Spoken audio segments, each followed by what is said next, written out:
malam tu. Okey. Salam sejahtera dan selamat pagi kepada rakan-rakan warga akademik UKM yang saya hormati. Okey, selamat datang ke webinar anjuran pengajaran UKM 10 saat lagi 14.2020. Terlebih dahulu saya ucap setinggi-tinggi terima kasih atas kehadiran rakan-rakan kepada webinar ini yang bertemakan kreativiti pengajaran dan pembelajaran berbantukan penilaian psikologi. Hari ini kita ada dua orang panelis jemputan. Yang pertama adalah Dr. Muhammad Izzuan Mahmud. Beliau adalah Timbalan Pengarah Pusat Pembangunan Kerjaya UKM ataupun singkatannya UKM Career. Dr. Izzuan nak say hello kejap, nak test mic kejap. Hai, okey, boleh dengar suara saya? Yang kemudian kita ada lagi seorang ahli panel iaitu Profesor Madya Dr. Saleh Ahmad. Beliau adalah daripada Fakulti Pendidikan dan juga menjandang jawatan pengerusi Pusat Kajian Kepelbagaian Pendidikan. Prof Saleh nak say hi kejap.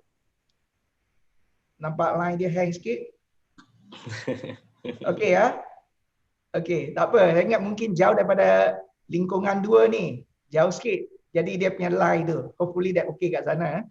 Okey. So saya ingat kita faham hari ni kita ada ramai rakan-rakan ni memang menunggukan saat ni disebabkan ini adalah satu usaha dari UKM Career dan saya belum lagi memperkenalkan diri saya.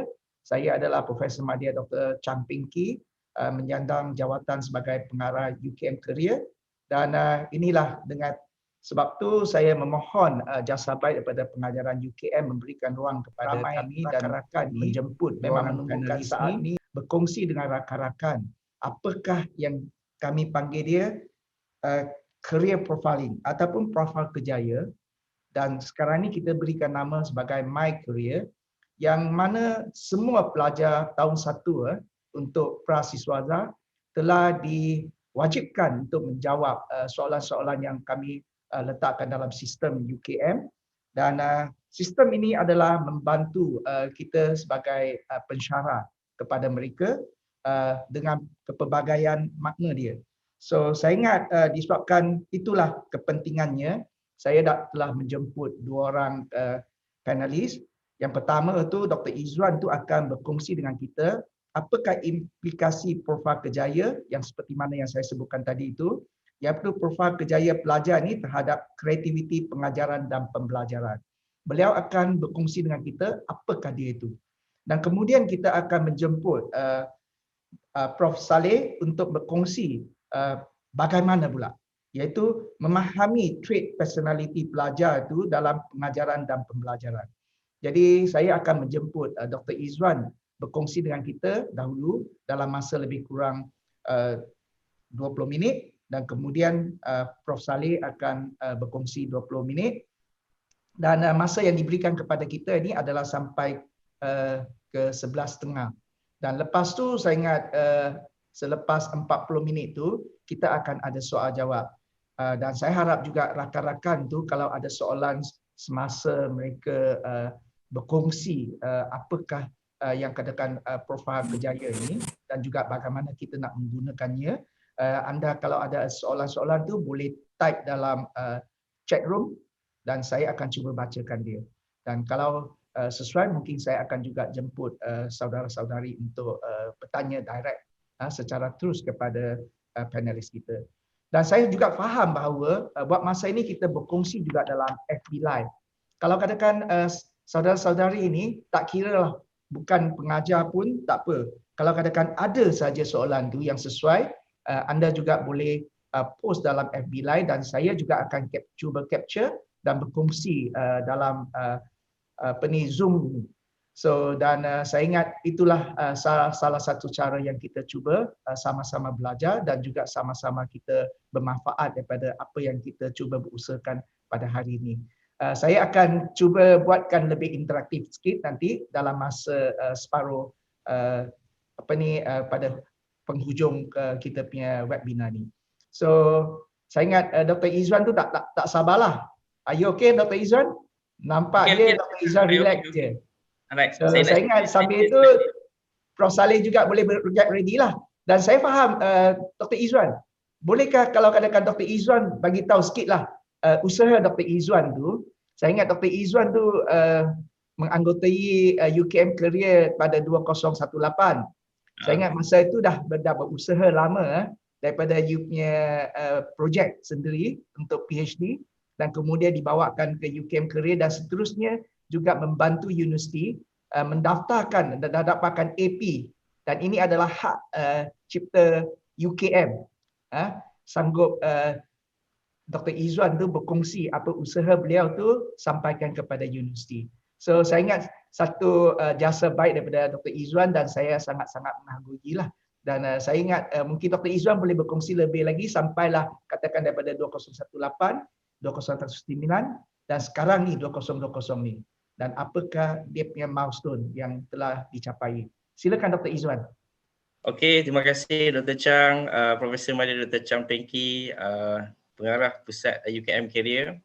Jadi saya terus share bahan saya hari ini, sekejap Dr. Chang. Okey, boleh. Silakan. Dr. Chang juga hari ini selain daripada moderator, dia juga adalah bos saya di UKM. Jangan macam tu, kita sama-sama lah rakan sekerja je. Dan kalau kita lihat, saya ada dua bos hari ini, diapit oleh dua bos, iaitu Profesor Madya Dr. Saleh Ahmad juga bos saya di Fakulti Pendidikan. Jadi di hujung-hujung tahun ni saya kena buat baik sikit lah, behave sikit lah. Sedang nak menilai SPPU ni. Sebabnya SPP ni penting pada semua orang lah, termasuk pensyarah dan juga bukan pensyarah. Jadi saya kena behave sikit hari ni lah, insyaAllah. Baik Dr. Saleh dan juga Dr. Chang. Pertamanya saya rasa terima kasih kepada pengajaran juga kerana menjemput kami dan rakan-rakan pensyarah yang ada dalam FB Live dan ada dalam Zoom ini. Saya rasa it's the best untuk kita sembang-sembang pada pagi ini untuk kita dapatkan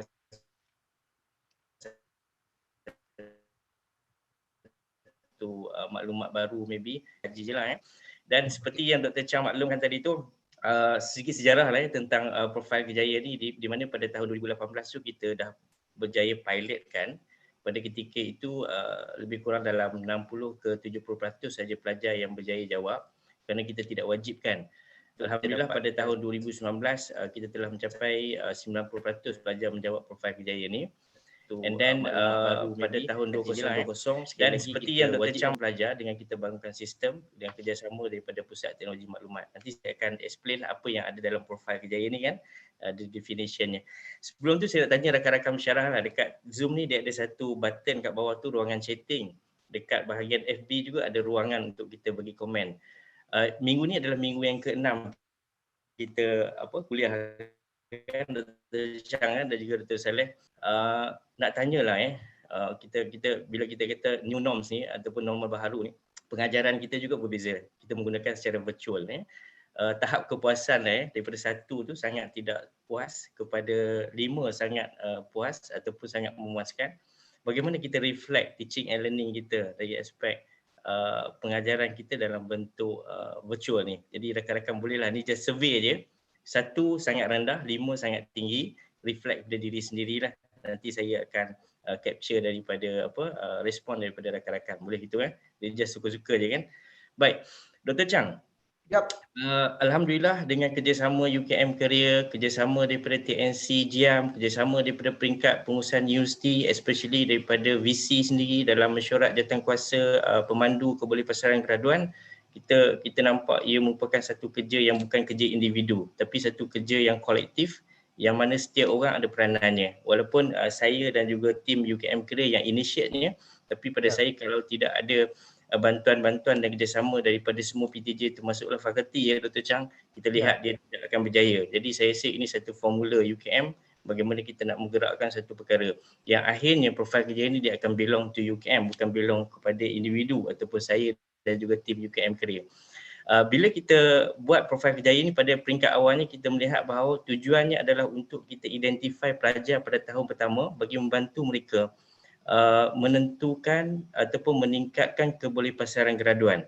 dengan program-program pembangunan kerjaya yang akan laksanakan. Bagaimana tujuan nak menggerakkan satu perkara. Tapi bila tahun kedua pada tahun 2019 dah masuk tahun 2020, jadi kita melihat bahawa saya dan juga selain daripada UKM bila kita buat profil kerjaya ini pada peringkat awal ni, kita melihat bahawa profil kerjaya ini kita rasakan ia boleh digunakan oleh pensyarah dari sudut nak meningkatkan teaching and learning, dan sekaligus pada masa yang sama nanti saya akan bincangkan dengan rakan-rakan bagaimana stakeholders ataupun orang-orang yang berada dalam UKM ini termasuklah pegawai dan juga pensyarah boleh menggunakan profil kerjaya ini bagi membantu pelajar-pelajar kita. Kita punya core business kita adalah pelajar. Jadi bila kita pelajar daripada hari pertama dia masuk ke universiti itu, bagaimana kita membantu mereka. Membantu dari sudut teaching and learning, membantu mereka dari segi curriculum, membantu mereka dari sudut soft skill, membantu mereka nak mempersiapkan diri, bagaimana nak menyediakan diri mereka dalam alam pekerjaan. Tambahan lagi dalam tempoh COVID-19 ataupun post COVID-19 ini akan jadi isu pada kita, bagaimana kita nak pastikan graduan yang kita lahirkan itu adalah graduan yang memenuhi pasaran pekerjaan. Oleh itu, dia ada implikasinya kepada pensyarah. Hari ini kita nak fokus kepada pensyarah sebab pensyarah adalah key person yang bertanggungjawab secara langsung dalam memberikan input ataupun diri mereka dalam pelajar. Ini yang saya rasa amat penting kita nak kongsi dengan para pensyarah. Sebab itu bila kita bercakap tentang individu yang masuk ke universiti ni, pelajar-pelajar yang datang daripada pelbagai latar belakang sosioekonomik, bangsa, agama, nilai dan sebagainya, maka kita sebut sebagai unik. Bila unik ini, maka kita perlu mempunyai satu mekanisme ataupun measurement, alat ukuran yang kita boleh ukur bagi menentukan setiap individu yang masuk ke universiti ini dia mempunyai kita kata patternnya.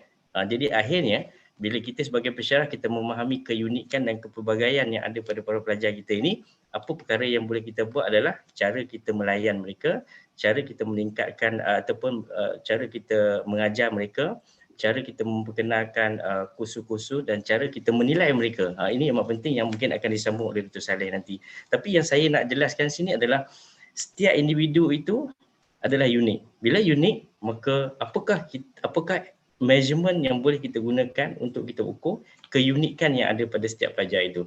Mungkin ada bentuk bulat, ada individu masuk ke universiti dia bentuk dia bulat. Ada bentuk dia petak, ada bentuk dia triangle, ada bentuk dia hexagon, ada bentuk dia pentagon. Ini contoh-contoh lah. Tapi bagaimana akhirnya kita nak hasilkan seorang pelajar yang keluar daripada UKM mempunyai satu karakter yang akan reflect kepada UKM itu sendiri. Kalau kita kaitkan dengan nilai-nilai UKM itu kan, KAMII itu kan, ini juga ada kaitan dengan apakah jenis pelajar yang kita ingin hasilkan. Baik, yang seperti mana yang saya terangkan tadi, pada tahun 2018 kita telah laksanakan pilot, 2019 alhamdulillah dengan kerjasama TNC Akademik Profesor Datuk Mazuki kita laksanakan agak lebih meluas, dan pada tahun 2020 ini kita berjaya menghasilkan sistem, dan saya tunjukkan nanti ada beberapa persen yang berjaya dah jawab sehingga ke hari ini daripada bulan Oktober hari itu pelajar masuk ke universiti, maka kat situ kita dah capture dia punya profil dia. Baik. Bila kita sebut profil kerjaya ini, apa yang ada dalam profil kerjaya ini? Ada 3 ujian yang kita ukur dalam profil kerjaya ini. Dan ketiga-tiga ujian ini dia ada perbezaan antara satu dengan yang lainnya, dan stakeholders yang terlibat untuk ketiga-tiga ujian ini juga berbeza. Kalau kita tengok hari ini adalah saya nak fokus kepada ujian yang pertama, iaitu ujian eksplorasi kerjaya ini ataupun disebut sebagai ujian minat. Yang kedua ujian efikasi kendiri kerjaya, dan yang ketiga adalah ujian career adaptability. Bila ketiga-tiga ujian ni berbeza-beza lah. Maksudnya kalau di UKM Career kita fokus pada ketiga-tiga ujian ni. Tapi untuk pensyarah kita fokus pada ujian eksplorasi kerjaya. Bagaimana kita nak lihat personality yang ada pada seorang pelajar itu boleh digunakan oleh pensyarah-pensyarah bagi meningkatkan ataupun kita kata mempelbagaikan kaedah pengajaran dan pembelajaran. Dan secara keseluruhannya profil kerjaya yang ada 3 ujian tadi itu, dia ada 6 lah yang saya boleh sebutkan hari ini. Yang pertama adalah UKM Career itu sendiri. Kita membantu kita dalam pelaksanaan program intervensi kerjaya. Yang ini kita telah bangunkan modul di mana kita telah mengenal pasti based on profil kerjaya ini daripada 2018 dan 2019 kita dapati around 20 to 30% pelajar yang masuk ke UKM khususnya perlu diberi bantuan khusus. Jadi ini kita telah kenal pasti awal dan intervention pun telah dilaksanakan. Alhamdulillah. Yang kedua fakulti. Saya percaya di setiap fakulti ada program-program seperti mentoring, penasihat akademik dan sebagainya, bimbingan dan konsultasi oleh pensyarah atau penasihat akademik. Yang ini yang kita katakan bagaimana fakulti boleh memanfaatkan maklumat daripada profil Kejayaan ini untuk digunakan dalam aktiviti-aktiviti seperti yang saya sebut sebagai mentor-mentee program. Dan yang ketiga, pensyarah sendiri, ini yang saya rasa poin yang paling penting hari ini saya nak kongsi dengan rakan-rakan pensyarah yang ada di channel ini, iaitu dapat mempelbagaikan kaedah pengajaran dan penyelidikan. Ini kita bincangkan nanti bagaimana. Bila bagaimana nanti saya serahkan pada bos saya lepas ni insya-Allah Dr. Saleh. Dan yang keempat adalah pelajar itu sendiri. Bila first year dia masuk tu, dia isi profil Kejayaan ini dapat meningkatkan awareness dia berkaitan pentingnya bagaimana seorang pelajar itu membuat perancangan pendidikan dan kerjaya dia. Nak merancang tu bukan di tahun akhir pengajian, tapi dia mesti bermula daripada first year lagi. Iaitu yang kita harapkan daripada profil ini dapat membantu pelajar juga untuk meningkatkan kesedaran itu. Yang terakhir sekali adalah bila kita kata di UKM ni ada final touch lah. Bila berada di UKM ni, bila tahun 3 ataupun tahun 4 pengajian, jadi kita akan ada banyak engagement dengan industri. Bila ada engagement dengan industri ini based on the profile, jadi bukan pelajar jawab sekali saja pada masuk tahun pertama tu. Maka dia akan jawab 3 kali sepanjang tempoh pengajian dia. Ini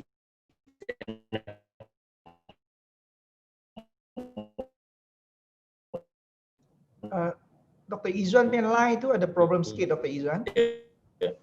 Daripada first day dia masuk terganggu Dr. Boleh dengar tak Dr. Chang? Boleh ulang okay balik tak? tadi yang bahagian tu sikit. Lagi agak lebih kurang 30 saat tadi. Okey Okey, saya ulang sikit. Sorry saya hari ni kat rumah. Sorry kalau ada masalah lain.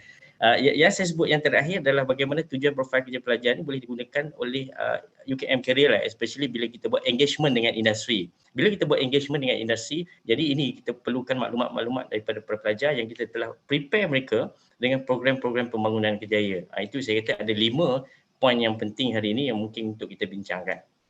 Baik. Dalam ujian profil kerja ini pelajar dah jawab, dah settle dah jawab. Jadi ini dia punya cover page, dia punya sistem tu, dia masuk dia punya nombor pelajar dan juga kata laluan dia. Baik. Status setakat hari ini Dr. Chang dengan Dr. Saleh, kita telah berjaya capture hampir 94%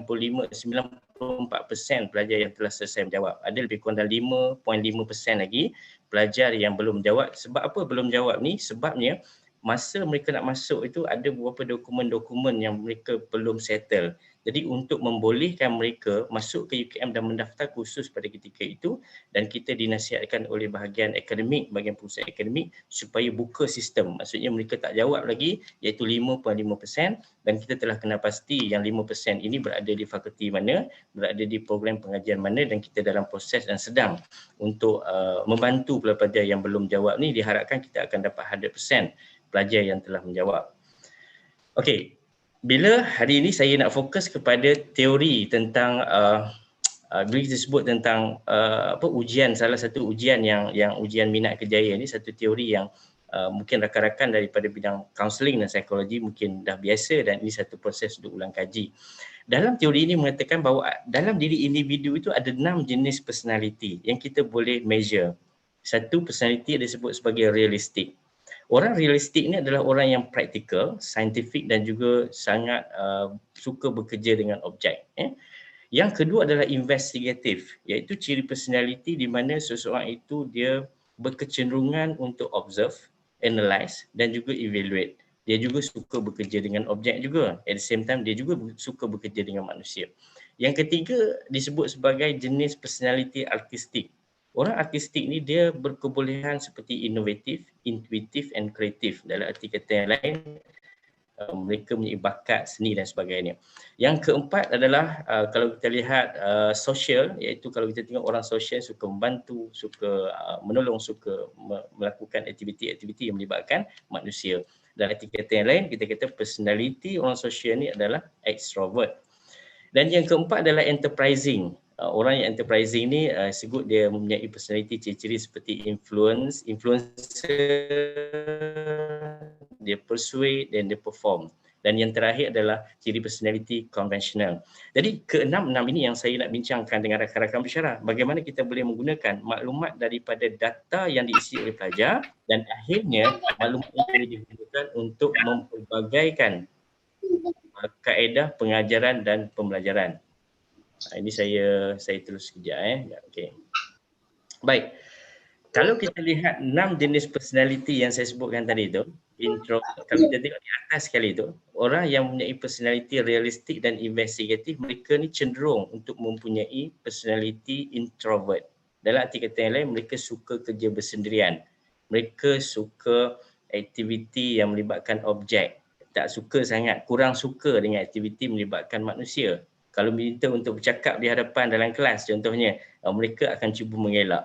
Yang ini yang kita nak kenal pasti, kalau dalam kelas tu ada pelajar kita yang mempunyai personality realistik dan juga investigatif ini, apakah kaedah yang terbaik untuk kita bantu mereka untuk meningkatkan keupayaan mereka dalam kelas, termasuk juga kaedah penilaian kita dalam sesuatu kursus. Kalau kita lihat yang bawah pula, enterprising dan juga social ini, personality orang enterprising dan social ini agak extrovert. Mereka suka bercakap, suka berinteraksi, suka aktiviti luar, suka bekerja dengan manusia. Jadi kalau buat assignment dalam bentuk grup, mereka sangat suka. Sebab itu kalau kita lihat kepelbagaian yang ada pada pelajar kita dalam kelas itu, dia akan mencirikan ke-6 jenis personality ini. Kalau sebelah kanan juga kita tengok artistik dan juga konvensional ini, maka mereka ni agak seimbang. Dia introvert dan juga extrovert dia agak seimbang. Bila agak seimbang ini, bagaimana kita nak menggunakan maklumat ini untuk mempelbagaikan kaedah kita. Okay, nanti saya akan tunjukkan detail lah. Baik, dalam profil kejayaan itu salah satu je bila result akan keluar dalam bentuk graf begini, maka mungkin kita susah nak faham. Contohnya RIASEC, sepatutnya C bukan K tu. Realistic, investigative, artistic, social, enterprising dan conventional, dia ada skor dia. 3, 10. 3 tu maksudnya dia dapat skor yang rendah lah, 3. Yang paling tinggi adalah 15. Second tinggi adalah 12. Third tinggi adalah 10. Dalam konteks intervention, kami di UKM Kedah akan melihat yang 3 dominan. Maksudnya skor yang paling tinggi yang pertama, paling tinggi yang kedua, paling tinggi yang ketiga. Kalau kita lihat daripada ini, dapatan kita dapati bahawa yang paling tinggi adalah skor social, yang second adalah enterprising dan third adalah investigative. Ini ada modul yang tersendiri yang kita akan laksanakan. Cuma bagi pensyarah kita tengok yang paling dominan dan second dominan dan third dominan ini, dan kita tengok apa ciri-ciri yang ada bagi setiap individu tersebut. Baik, okey. Dr. Chang, ini proses dan juga Dr. Saleh dan juga rakan-rakan, ini proses dashboard yang kita sedang berusaha untuk bangunkan dengan PTM. Bila dashboard ini, kita akan masukkan data-data yang telah lengkap nanti dan dia akan digunakan pakai oleh pihak pengurusan. Maksudnya termasuk daripada TNC, VC, TNC, di LPU maybe, kemudian sampailah peringkat PTJ masing-masing, dia boleh tengok overall daripada semua pelajar. Yang kata kalau pelajar tahun pertama tu ada 4,000, maka ada 4,000 lah dia boleh tengok dan dia boleh lihat every faculty pula dia punya percentage ataupun skor yang diperoleh oleh setiap pelajar. Dan untuk ini dia punya penerangan ini, kalau kita tengok second slide berkaitan dengan untuk dashboard nanti, iaitu berkaitan dengan every student. Jadi kita boleh nampak every student tu dia punya skor dia. Minat kerjaya dia berapa dia dapat, kemudian efikasi dia berapa dia dapat, penyesuaian kerjaya dia berapa dia dapat. Jadi ini adalah maklumat yang agak sulit dan maklumat yang ini akan dilihat oleh pensyarah yang mengajar pelajar tu saja. Kalau dia pergi kepada sistem maklumat pelajar nanti, sekarang ni belum boleh tengok lagi mungkin saya jangkakan Dr. Chang mungkin selepas minggu ke-8 dah. Sebab kita dapat maklumat daripada PTM, benda itu berada di peringkat akhir lah untuk kita selesaikan. Jadi akhirnya bila pelajar kata, contohnya saya sebagai pensyarah kursus GA 3033 contohnya. Bila saya klik saja dalam kursus tersebut masuk dalam SMP, ada 50 orang pelajar yang menjawab, yang mengambil kursus tersebut. Jadi akhirnya saya boleh tengok overall 50 orang pelajar itu, satu. Yang kedua, saya boleh klik melihat individu. Saya nak tengok A169604. Jadi saya klik pada A619604, dia akan keluar database berkaitan dengan maklumat profil kerjaya pelajar yang ada 3 jenis ujian tadi tu. Ujian berkaitan dengan personality kerjaya, ujian berkaitan dengan efikasi kendiri kerjaya, ujian berkaitan dengan adaptability. Jadi untuk pensyarah fokus kepada ujian personality kerjaya tadi yang ada 6 jenis personality tersebut yang kita akan huraikan sekejap lagi. Ini contohlah Okey, saya nak pergi sedikitlah untuk penerangan lebih lanjut Dr. Chang berkaitan dengan ujian yang mungkin related dengan pesyarah-pesyarah hari ini, dan pertamanya adalah berkaitan dengan realistik. Apa itu realistik? Realistik dikatakan individu jenis realistik ini meminati dan memilih aktiviti-aktiviti yang berkaitan dengan manipulate secara sistematik terhadap objek-objek, mesin, peralatan, binatang dan tumbuhan. Mungkin kalau kita kata di UKM ni, fakulti yang banyak pelajar yang mempunyai dominan realistik ini mungkin di fakulti engineering. Di fakulti engineering. Kecekapan mereka adalah dari sudut manual, mechanical, pertanian, elektrikal dan juga teknikal. Dan mereka ni agak sukar ataupun susah nak berinteraksi sosial dengan orang lain. Sebab itu bila kita identify pelajar kita dalam kelas, maybe ada 5 orang daripada 100 orang yang mempunyai realistik dia sangat dominan. Kita akan nampak dalam kelas mungkin dia agak pasif, dia pendiam. Jadi mungkin pelibatan dia dalam kelas akan kurang. Maka apa yang kita perlu lakukan as a pesyarah adalah bagaimana kita nak supaya menggalakkan, nak encourage pelajar yang begini, walaupun dia mempunyai personality yang kurang ataupun tidak suka untuk berkomunikasi dan berinteraksi, ini peranan pesyarah.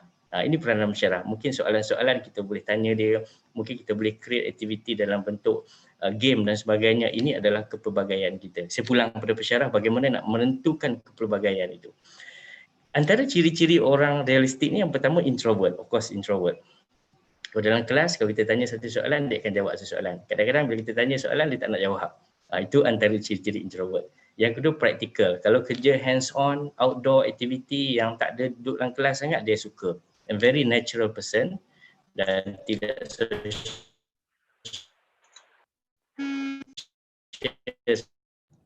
Lag sikit Dr. Izzuan. Line tu lag sikit.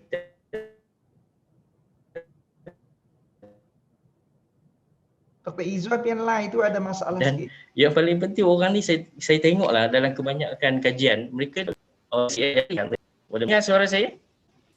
Boleh.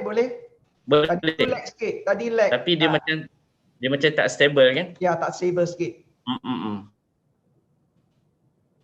Saya kena on battery pula dia katakan. Okey, sekejap saya cuba sekejap.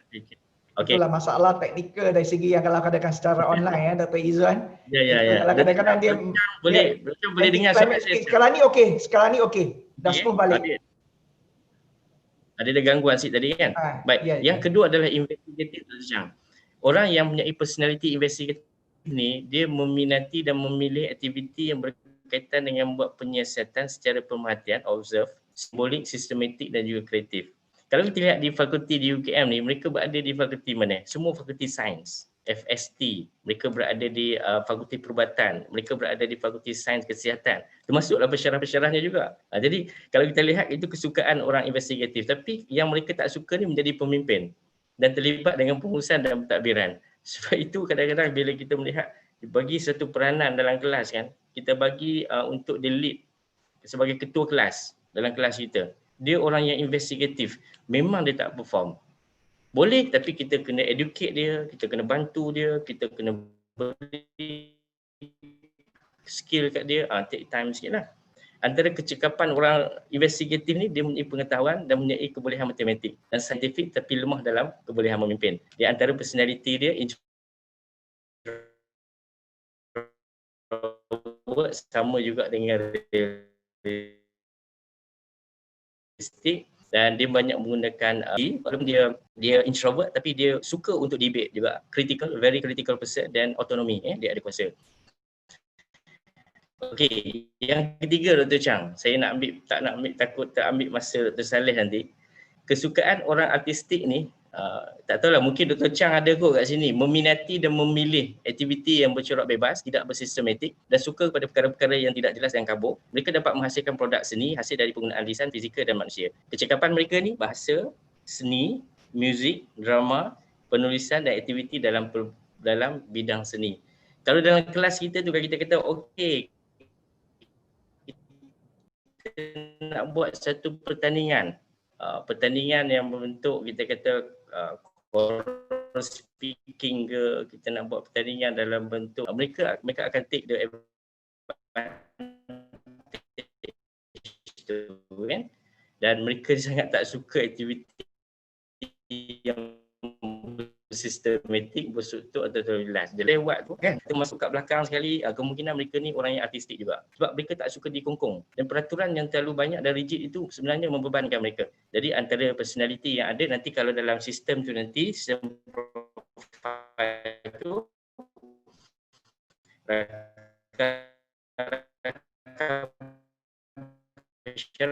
boleh tengok.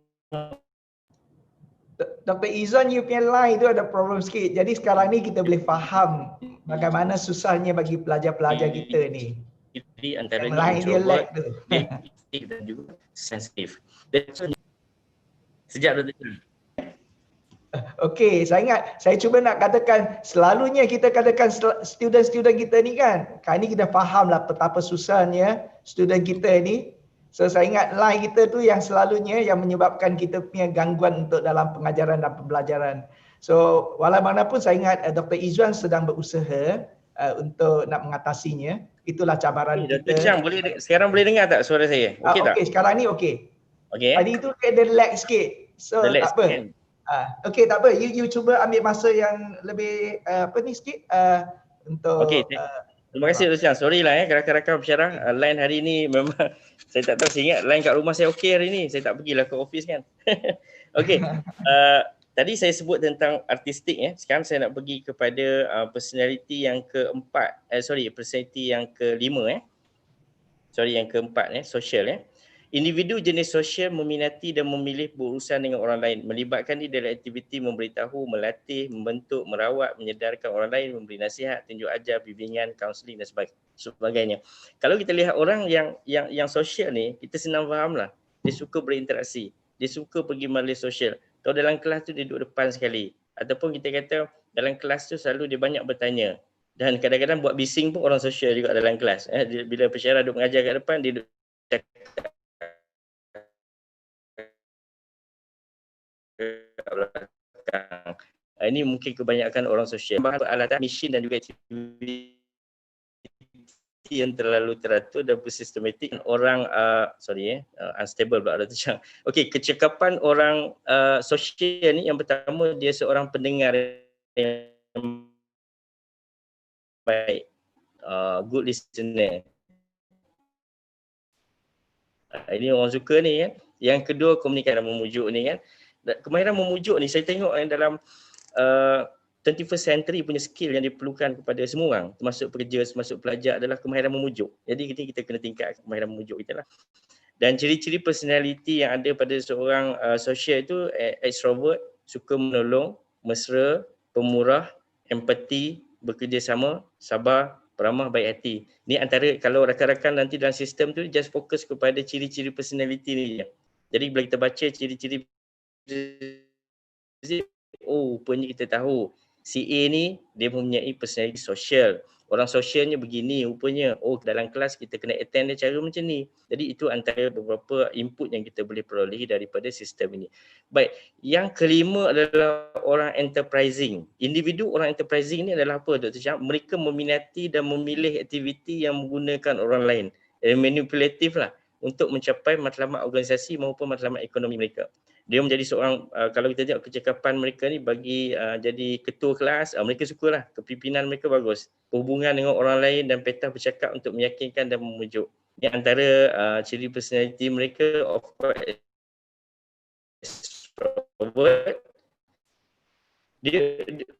mereka juga menjaga penampilan. Penampilan mereka kemas kan, teratur kan. Mereka akan, saya sangat confident lah kalau kita lihat kita tengok pelajar kita dalam kelas. Baik, yang terakhir adalah ciri personality konvensional. Individu yang konvensional ni sistematik, seperti menyusun data. Jadi kalau kita tengok orang yang konvensional ni, kalau dalam assignment dia pun kita boleh nampak lah dia punya keteraturan dia tu kan, susunan dia, very systematic person, dia very punctual. Kalau kita kata deadline hantar pada tarikh sekian-sekian, dia akan pastikan before deadline dia akan hantar. Jadi orang konvensional memang dia akan ikut peraturan. Tapi kalau orang artistik tadi, ada individu pelajar kita yang artistik tu, kita kita bagi dah deadline, kemudian dia akan request, dia kata tambah masa, ataupun dia kata dia terlupa, dia tak tahu di mana deadline tu. Kita pernah bagi ke dia, dia kata dia lupa kan. Jadi ini antara beberapa kepelbagaian yang ada pada pelajar kita dan kita kena meraihkan kepelbagaian itu. Kemudian ciri personality orang konvensional ni berstruktur, teliti, mengikut aturan, very practical, tidak imaginatif dan mereka juga sangat defensif lah. Okey, itu antara 6 jenis personality dan last slide saya Dr. Chang.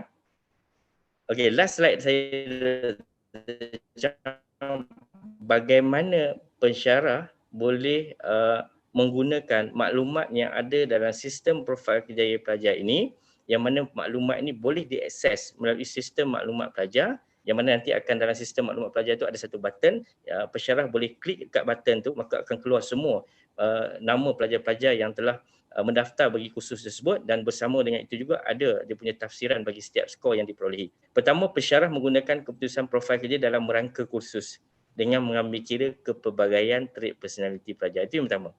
Yang kedua, kreativiti dalam penyampaian, pengajaran dan pembelajaran. Yang ini Dr. Saleh akan sambung nanti. Bagaimana kita pensyarah kena sentiasa kreatif dan nak memastikan kita terus relevan dalam teaching and learning, kreativiti sangat penting. Sebab itu dalam keadaan virtual ini pun kadang-kadang macam mana kita nak kreatif supaya bukan sekadar objektif kepada penyampaian kita itu sampai, tapi yang paling penting juga ia boleh dilihat dalam bentuk output kepada pelajar kita dari sudut penilaian yang kita buat. Yang ketiga adalah kreativiti dalam membuat penilaian berterusan terhadap pelajar di assessment. Jadi assessment ni juga penting. Dan yang keempat, menyesuaikan gaya penyeliaan dengan trait personality pelajar. Semua pelajar masuk bilik kita keluar akan senyum. Kadang-kadang kita layan tu ikut cara kita kan. Jadi cara kita bagi seorang pelajar tu dia sesuai lah. Tapi ada seorang pelajar tu yang very macam contoh artistik tadi, dia very sensitive person. Kita cakap kasar sikit, bagi kita tak kata kasar, tapi bagi dia kata kasar. Maka dia keluar bilik kita dia akan rasa sedih, kecewa dan sebagainya. Kita nak supaya semua pelajar yang datang jumpa kita dalam kelas, sama ada dalam kelas ataupun dalam penyeliaan, dia keluar dia akan senyum disebabkan kita faham, kita understand the personality yang ada pada pelajar kita. Dan yang terakhir, yang saya rasa bagi pihak pensyarah dan juga fakulti members, ada program berkaitan dengan mentoring program, dan maklumat ini sikit sebanyak dapat membantu sebagai baseline data untuk menjalankan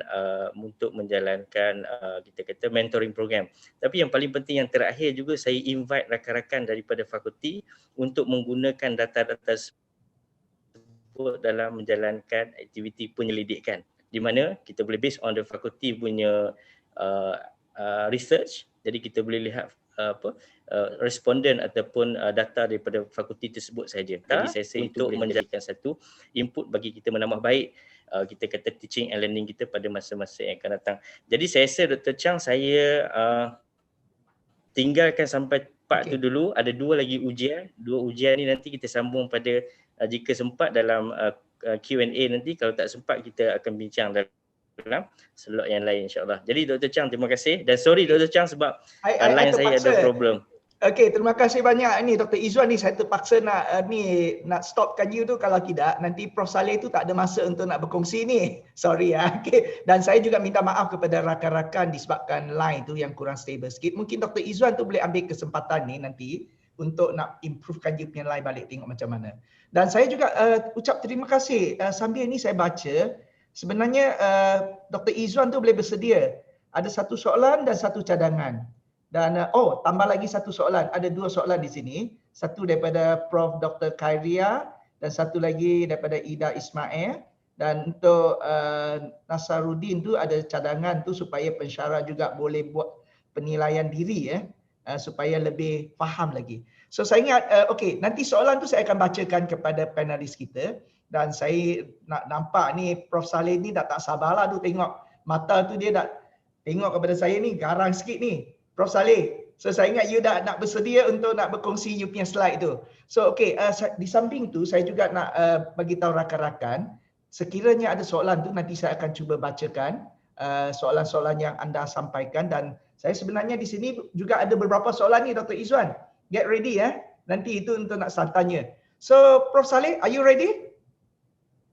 Okey, Prof Saleh ni nak buka ni banyak ni tengok dalam team ni. Okey. Prof Saleh boleh unmute sekejap? Alright. Okey. So saya ingat 20 minit saja. Jangan lama sangat. Boleh. Kalau tidak nanti tak ada masa untuk Q&A. Alright. Rakan-rakan kita nak juga tanya soalan ni. Okey, silakan Boleh. Prof Saleh.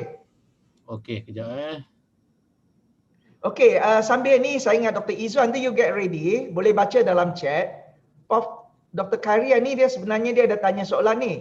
Bagaimana membantu pelajar introvert oleh pensyarah juga mentor juga yang juga introvert.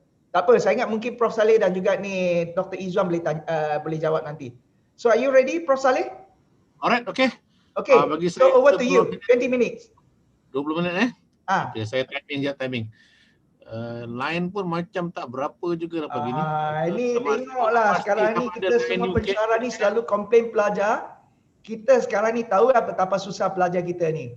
So okay lah, I don't want to waste the time. Please, over to you. Saya terpaksa line UKM ataupun line kita Alright. Okay, bismillahirrahmanirrahim. Assalamualaikum warahmatullahi wabarakatuh dan selamat pagi. Salam sejahtera juga kepada rakan-rakan yang sama-sama pada pagi ni Jadi saya share screen. Okey. Dr. Chan nampak ke skrin saya? Masih hitam lagi, has started screen sharing. Okey. Dia has started tetapi tak nampak lagi. Mungkin you kena klik kejap, tengok mungkin dia lambat sikit. Tak nampak. Saya dengar suara jelas kan? Okey, sekarang ni nampak. Alright, suara nampak. Okey. Sekarang macam Ini pun nak nampak. Poster kita nampak. Your internet connection is unstable. Sebenarnya saya di UKM ni. Di UKM Okey. Saya dah nampak Dah nampak. Okey. Silakan. Baik, alhamdulillah pada pagi ni sama-sama kita berkongsi Tadi Dr. Izzuan dah bercerita berkaitan dengan personality dan juga kerjaya pelajar tu. Jadi saya cuba menyambung apa yang telah Dr. Izzuan sampaikan dalam masa 20 minit ni. Saya rasa agak pendek jugalah masa 20 minit ini. Jadi saya cuba berkongsi apa yang saya lihat dan juga daripada pemerhatian kita bagaimana sekarang ni dengan musim COVID-19 ni sebagainya kan. Okey, jadi sekarang ni kita lihat kepada diri kita lah pada pagi-pagi ni. Slide saya bergerak ke tak bergerak? Masih kekal di sana, belum bergerak lagi. Okey. Okey, bergerak. Dia slow lagging Okey, saya ada, kalau saya nak gunakan okey. Saya rasa line UKM pun ada problem juga. Saya juga di UKM sekarang ni. Pusanika okey. Sana okey. Pusanika okey. Saya ingat saya punya line okey. Lingkungan kedua ni Okey. Allahu Akbar. Kalau saya ada gunakan komputer juga ni. Saya guna laptop, saya guna Zoom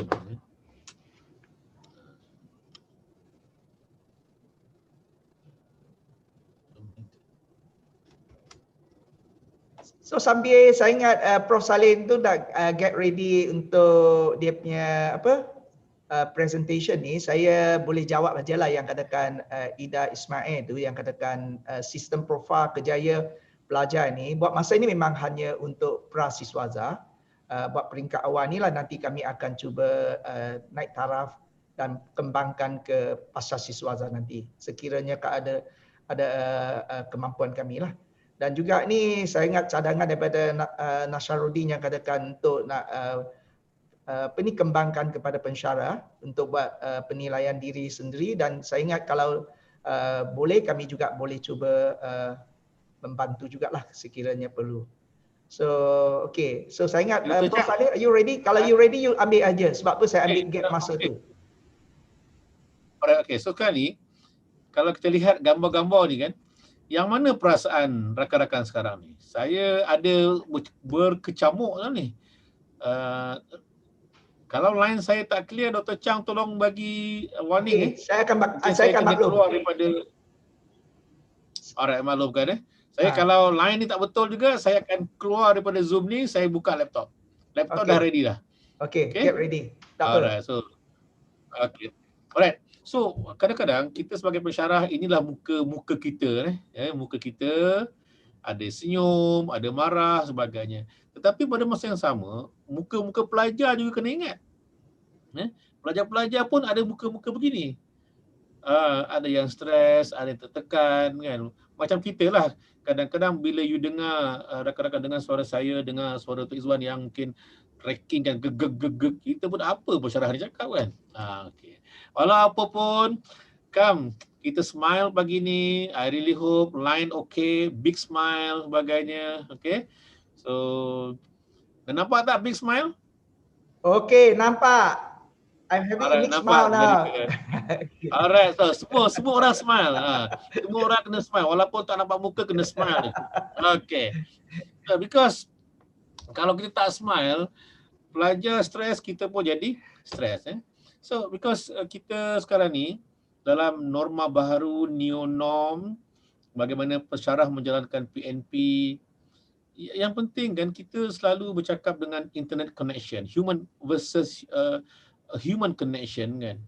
So kalau tak ada internet connection, human connection pun memang takkan ada.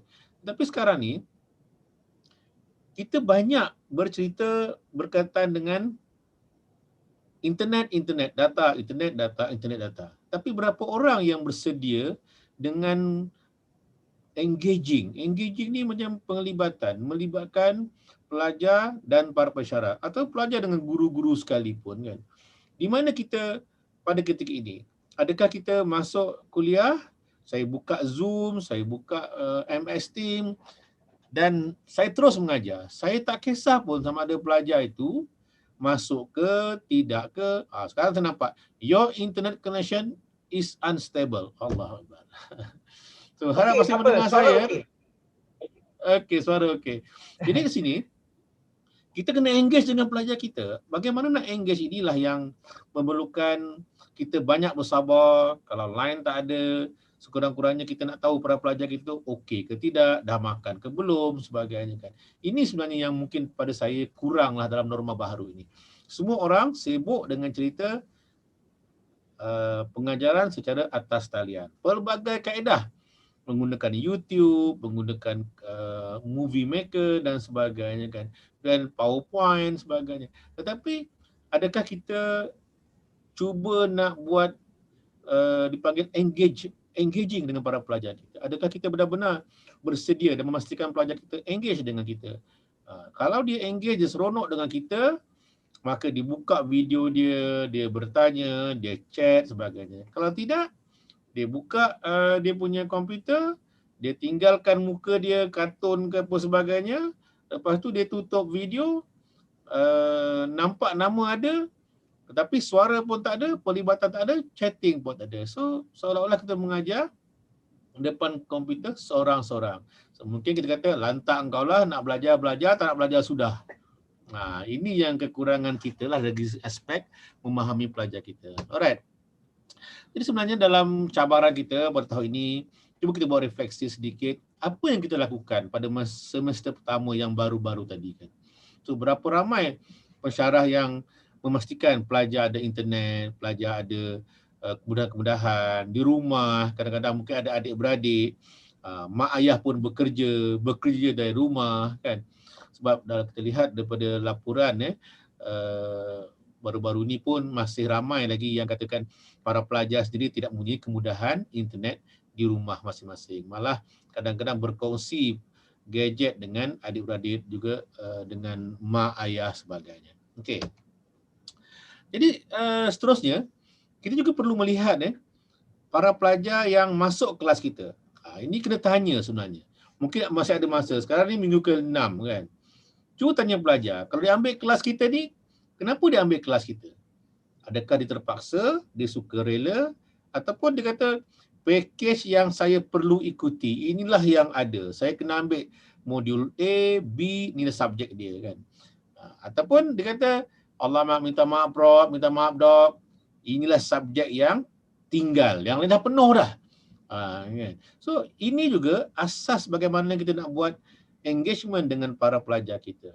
So kalau kita rasa pelajar tu terpaksa, bukan hanya pasal personality, bagaimana kita nak menjadikan dia seronok dengan proses pengajaran yang akan kita sampaikan.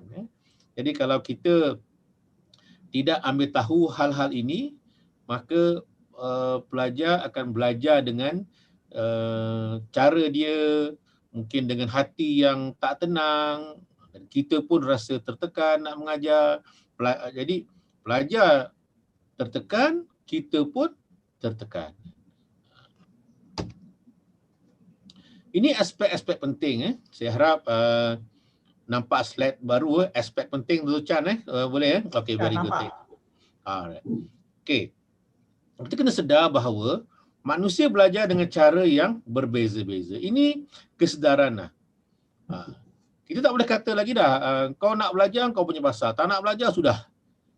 Mungkin ada lagi lah mentality yang begitu, tetapi kita tidak akan menjadi guru ataupun pensyarah yang hebat lah, pensyarah yang baik dalam proses pengajaran ini. Sebab belajar sepatutnya satu yang menyeronokkan. Okay? Ada yang mudah memahami, ada yang lambat. Kini imagine, bayangkan, kita kena terima hakikat ni. Dalam proses bersemuka sekalipun, kita nampak ada pelajar yang mudah memahami, ada pelajar yang lambat nak faham.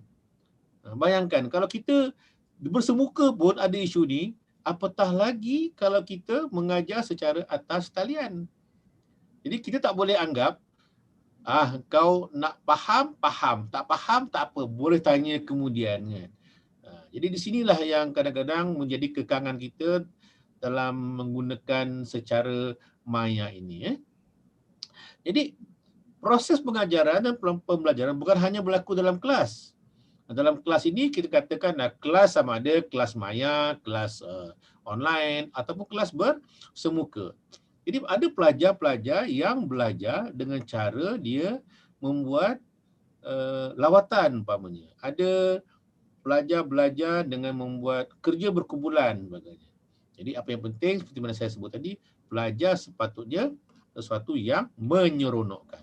Kalau dia tak seronok, dia bangun pagi, dibuka komputer, ditinggalkan saja. Nampak muka tetapi tak nampak orang. Itu lagi bahaya. Dan kita pun tak kisah dia datang ke tak datang, dia punya pasal. Jadi itu kekurangan pada kita lah. Siapa pelajar kita? Pelajar kita ni ada lelaki, ada perempuan, ada tua, ada muda, kan? Negeri berbeza-beza. Kalau sekarang ni ke bandar, luar bandar, mungkin di bandar kita andaikan pelajar bandar semua ada kemudahan internet. Maybe yes, maybe no. Tetapi sebab hakikatnya ada pelajar-pelajar bandar yang mungkin dalam kumpulan B40 umpamanya. Kita ramai kita jumpa pelajar di bandar yang duduk di apartmen, rumah flat sebagainya. Duduk adik-beradik ada 5 orang, mak ayah pula bekerja dari rumah, kadang ayah tak bekerja, adik 3 orang kan. Jadi di mana mereka nak belajar secara online ini? Dan akhirnya kita rasa personality mereka, bagaimana faktor personality tadi. Inilah yang kita cuba ambil perhatian. Nah, tadi Dr. Izwan dah sebut bagaimana personality mereka mempengaruhi cara kita mengajar sebenarnya. Jadi kita lihat secara umum kalau tajuk ni sebenarnya memerlukan mungkin 1 jam baru jelas, tapi setakat 20 minit ni kita belajar untuk memahami lah, insyaAllah. But kita cuba perbaikilah dari masa ke semasa. Okay. Sekarang okey lagi Prof? Okay, good. Good, okay.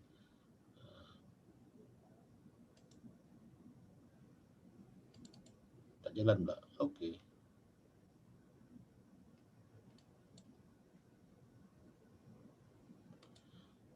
Prof Saleh? Yap. Dia macam saya ingat tak nampak you punya slide nak move kan? Okay. Sekarang nampak tak dia move ni? Masih lagi di siapakah pelajar anda? Okay. Ni sekarang? Okay, good. Dah bergerak. This is interesting. Kita buat refleksi. Kalau kita masuk kelas, kita bayanglah masa kelas ni mungkin tak nampak masa online ni. Tak boleh kata apa kan? Ini masa kelas pengalaman sebelum ini. Terus pengalaman sebelum kita PKP ni, sebelum kita ada online. Kita tengok pelajar kita, ada yang pendiam, ada yang aktif, ada yang menunjuk-nunjuk. Wah, macam dia bagus kan. Bayangkan, ada setengah pensyarah yang saya dapati, dia tak suka pelajar yang suka menunjuk-nunjuk, menyampah dia kan, sakit hati. Itu yang kata, budak ni kan. Sebenarnya budak menunjuk-nunjuk ni, kita boleh pupuk dia, kita boleh kata, memang dia suka macam tu. Banyak cakap, suka bertanya. Ada juga yang ikut kawan, tak kisah pun, tak ambil peduli. Lebih teruk lagi ada yang pelajar menyendiri. Jadi perhati je. Mungkin ada yang janji siap. Malah ada yang perfectionist. Okay. Saya ada pelajar, 2-3 orang pelajar yang dah hantar tugasan, minta kita baiki, hantar balik kan. Jadi saya rasa macam, banyaknya kerja aku, 3 kali dah hantar dah kan. Dia kata, doktor, saya tak puas hati dengan kerja saya. Jadi, nak tak nak saya terpaksa melayan pelajar ini. Sebab saya nampak dia orang yang perfectionist. Sebab saya memahami personality mereka. Sentiasa duduk di hadapan. Ada duduk ke depan kan. Ada juga yang sentiasa duduk di belakang. Ada juga yang sentiasa bersedia. Ada yang tak bersedia. Jadi, kita bayangkan bagaimana pelajar-pelajar kita berada dalam bilik kuliah. Ini yang ada dalam bilik kuliah. Tetapi bila kita bermaya ni, bermaya online ataupun atas talian, lagilah sesuatu perkara yang perlu diambil perhatian dan cabarannya kepada kita lah. Okey. Jadi sini, personality ialah perangai, tingkah laku, perwatakan, sifat ataupun tabiat yang membentuk perwatakan seseorang lah. Okey. Jadi secara umumnya kita melihat bagaimana personality ini lebih kepada pemikiran, kemudian ada mempengaruhi tingkah laku individu tersebut. Sebenarnya pelbagai kaedah yang mungkin rakan-rakan di psikologi, di kesihatan, ada pelbagai kaedah mengukur bagaimana bentuk-bentuk personality dan juga ujian psikologi yang pelbagai. Jadi secara umumnya kita di sini tadi Dr. Izwan melihat menggunakan ujian personality berasaskan kerjaya. Jadi UKM menggunakan ujian personality yang berasaskan kerjaya. Namun dia masih lagi berkaitan bagaimana personality itu akan mempengaruhi tingkah laku seseorang individu.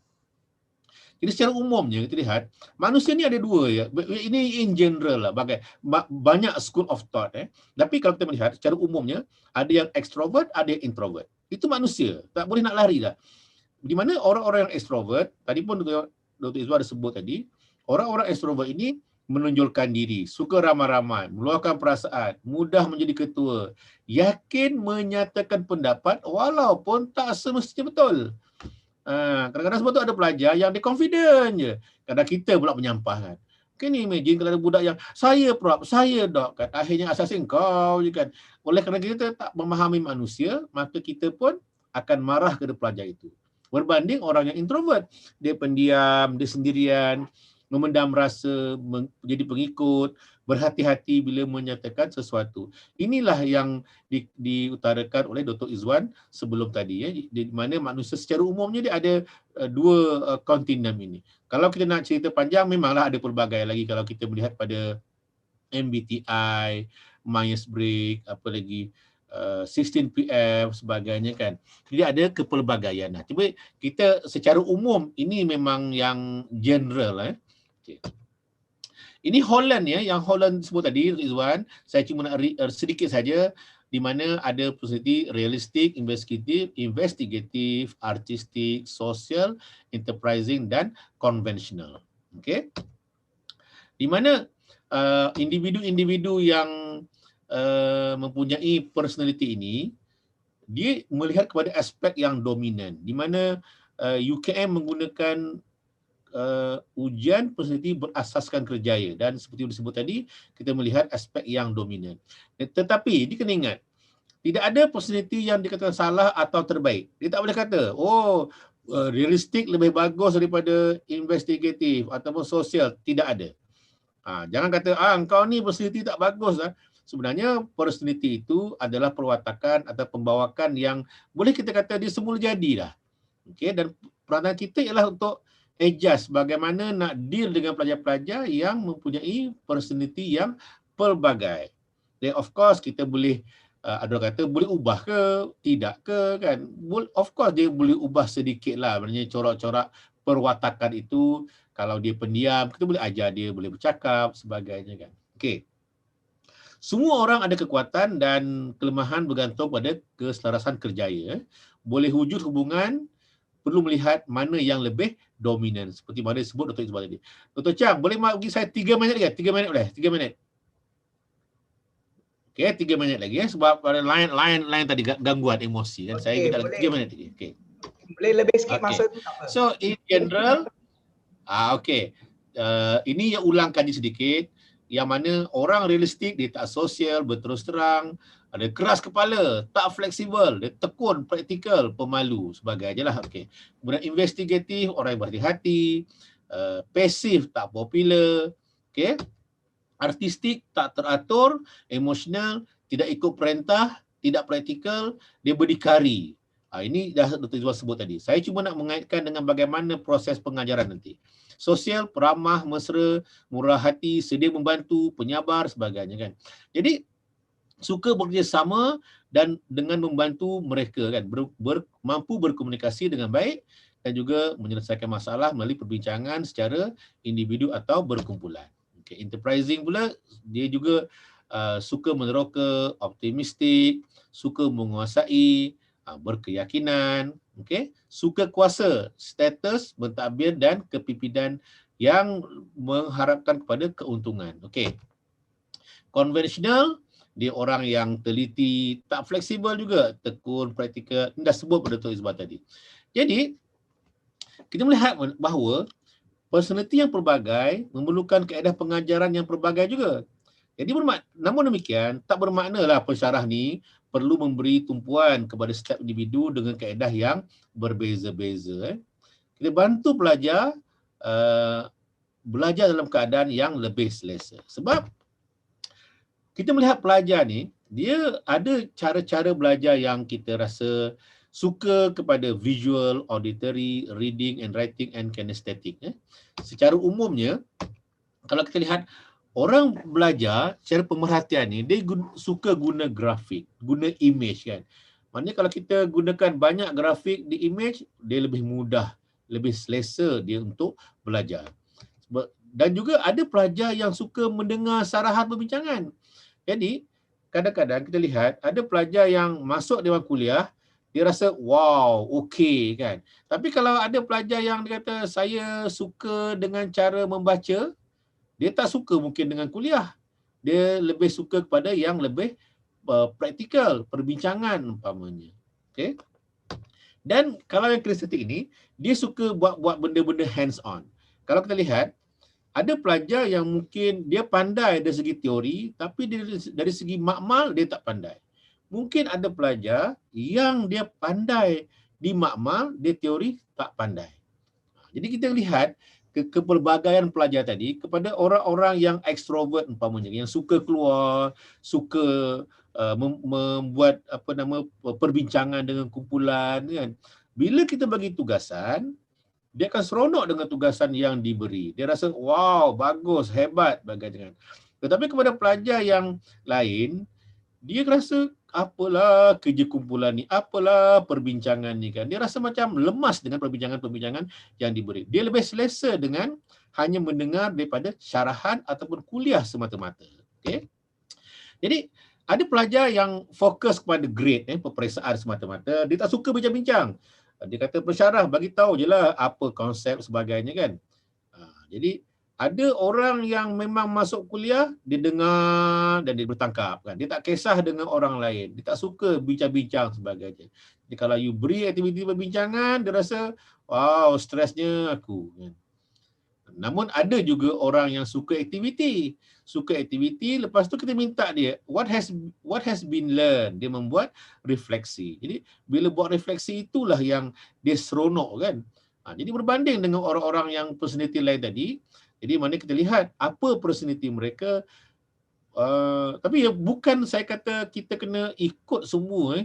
Nak kena ikut kan kalau ada pelajar 40 orang, 100 orang, lemah kita dibuatnya kan. Jadi kita ambil pelbagai aktiviti supaya boleh memberi ruang kepada pelajar melibatkan diri dalam pelbagai aktiviti. Ada sarahan, ada juga menggunakan perbincangan.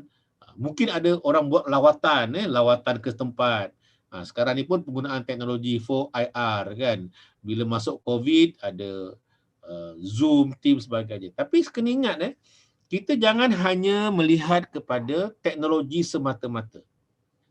Kalau kita teknologi semata-mata, kita akan tak dapat mampu menarik minat pelajar sepenuhnya. Tapi kita cuba engage dengan para pelajar tadi.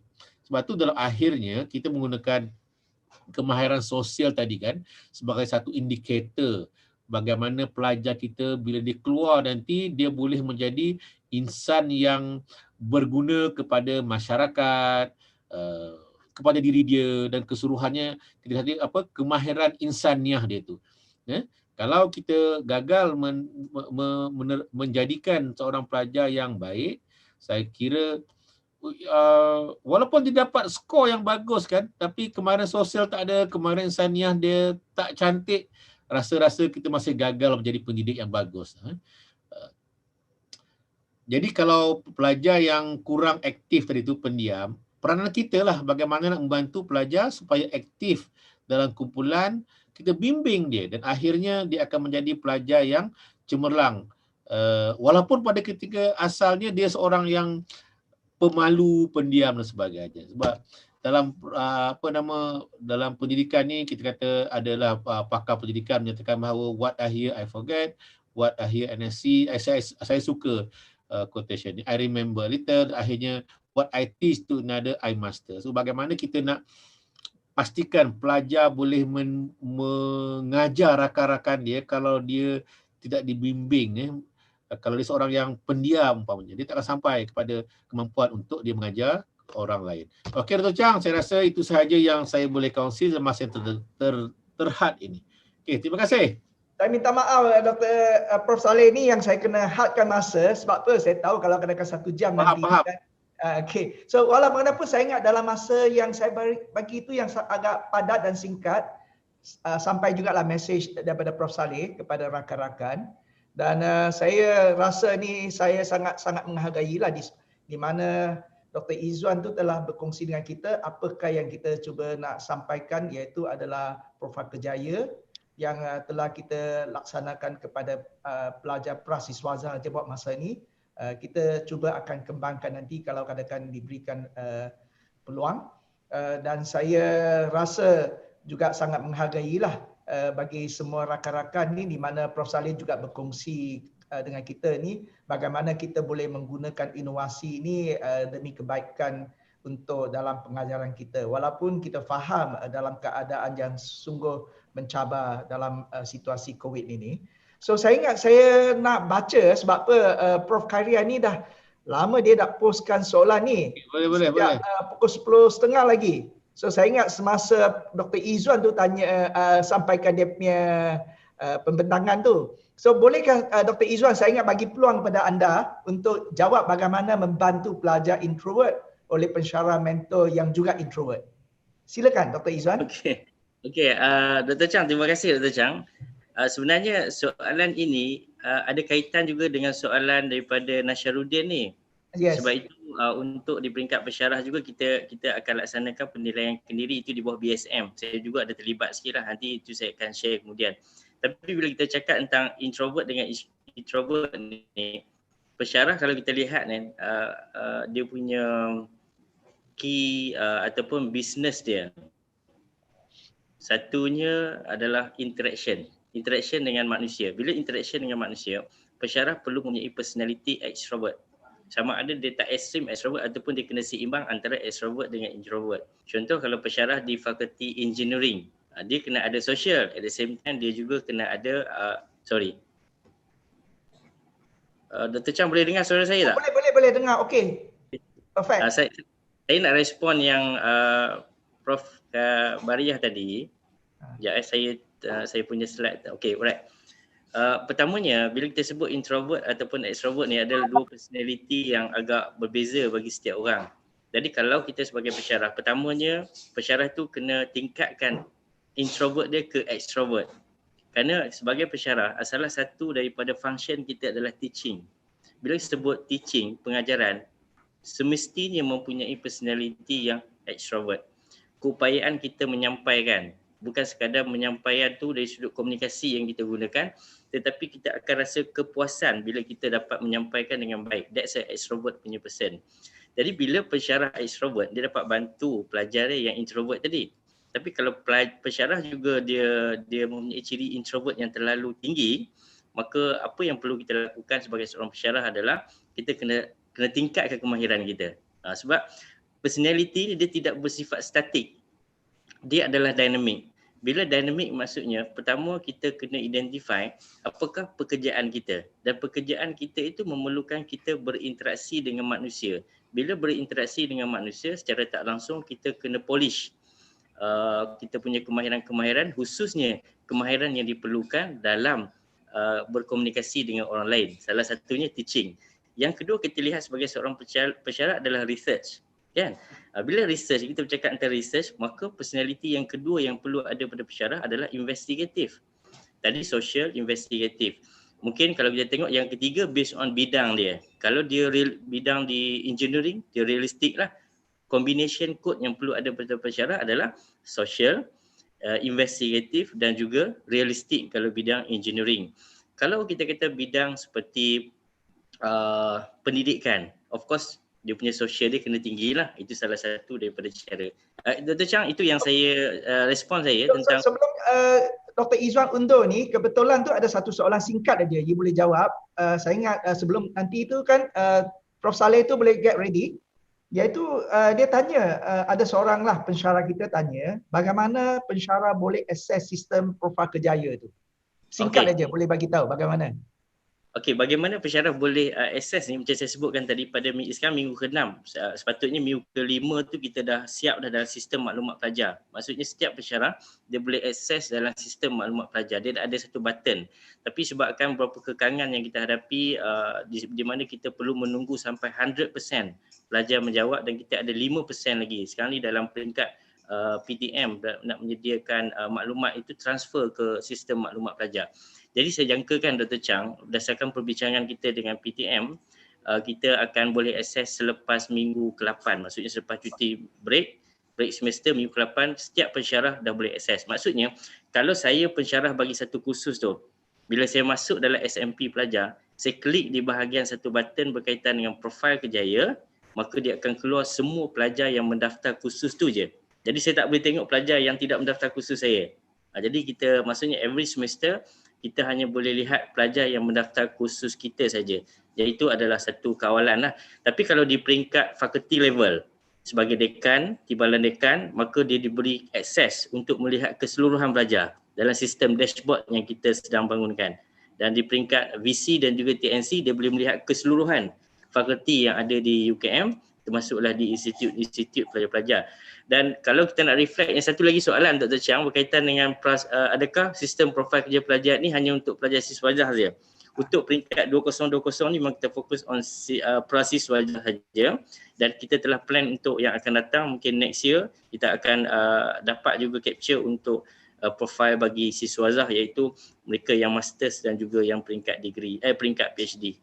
Okey Dr. Chang. Okey, terima kasih Dr. Izwan. Saya ingat Prof. Saleh dah baca soalan ya. Saya rasa mungkin ada dua soalan tu. Prof. Saleh boleh bantu saya. Satu daripada Siti Diana, dia katakan bagaimana nak wujud teaching present, social present and cognitive present dalam pengajaran online semasa COVID. Dan ada jugalah nanti saya akan jemput Ida Ismail tu. Soalan dia panjang, dalam tu ada banyak-banyak soalan. Mungkin Prof. Saleh tu boleh get ready? Boleh tolong saya? Boleh. Okey, silakan Prof. Saleh. Saya yang pertama tu dia kata Ida Ismail, satu sudut memang betul lah, kita tak boleh nak memuaskan kehendak semua pelajar, betul, saya akui. Cuma kita mengajar, apa yang paling penting dalam proses pengajaran ialah make meaning kepada para pelajar. Kita make sure they are happy with us. Dia gembira dengan proses yang mereka lalui. Tapi kalau ketikanya mungkin kita tak mampu nak memuaskan kehendak mereka, pada saya it's okay. Katalah ada 100 orang pelajar, mungkin memang ada ketikanya mereka bermasalah sendiri dengan pembelajaran kan. Tapi sekurang-kurangnya kita memahami apakah yang mereka mahu dalam proses pembelajaran itu. Kita nak faham dia. Dan kadang-kadang ada ketikanya pelajar-pelajar memang mereka mungkin tak bersedia, tak bersedia. Right? Mereka ada masalah tersendiri. Bila dia ada masalah, mungkin mempengaruhi proses pembelajaran mereka. Terutamanya dengan cara online ini. Katalah mungkin mereka tak ada data umpamanya, ataupun keadaan rumah yang panas umpamanya kan. Tentu proses pembelajaran itu tidak begitu kondusif kepada para pelajar. Jadi bagaimana kita cuba memahami pelajar, sekurang-kurangnya kita bersimpati dengan mereka. Okay? Jadi bila mereka habis kuliah, kita harap ada sesuatu yang mereka boleh pelajari. Katakan kita ada 10 objektif pembelajaran ataupun ada sepanjang itu ada 5 yang kita nak sampaikannya. Kalau mereka dapat 1 atau 2 hasil pembelajaran, saya rasa dah memadai dah. Instead of dia kosong. Dia tak ada langsung kepahaman mereka tentang apa yang dipelajari pada hari tersebut.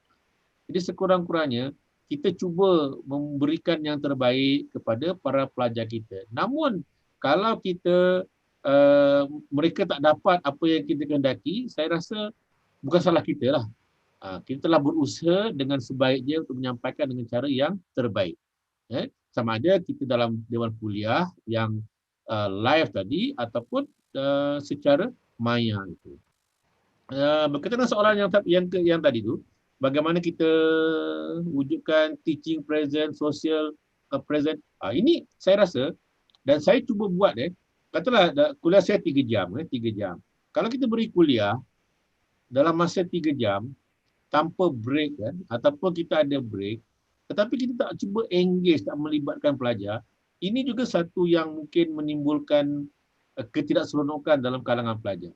So macam sekarang kan, saya nampak semua orang tutup dia punya video kan. Jadi apa yang saya lakukan ialah, selepas 10 minit saya minta, okey semua rakan-rakan, ada lagi ke, masih hidup ke kan? Okey lagi ke? Mungkin boleh buat joke dengan mereka. So apa kata kita ambil gambar?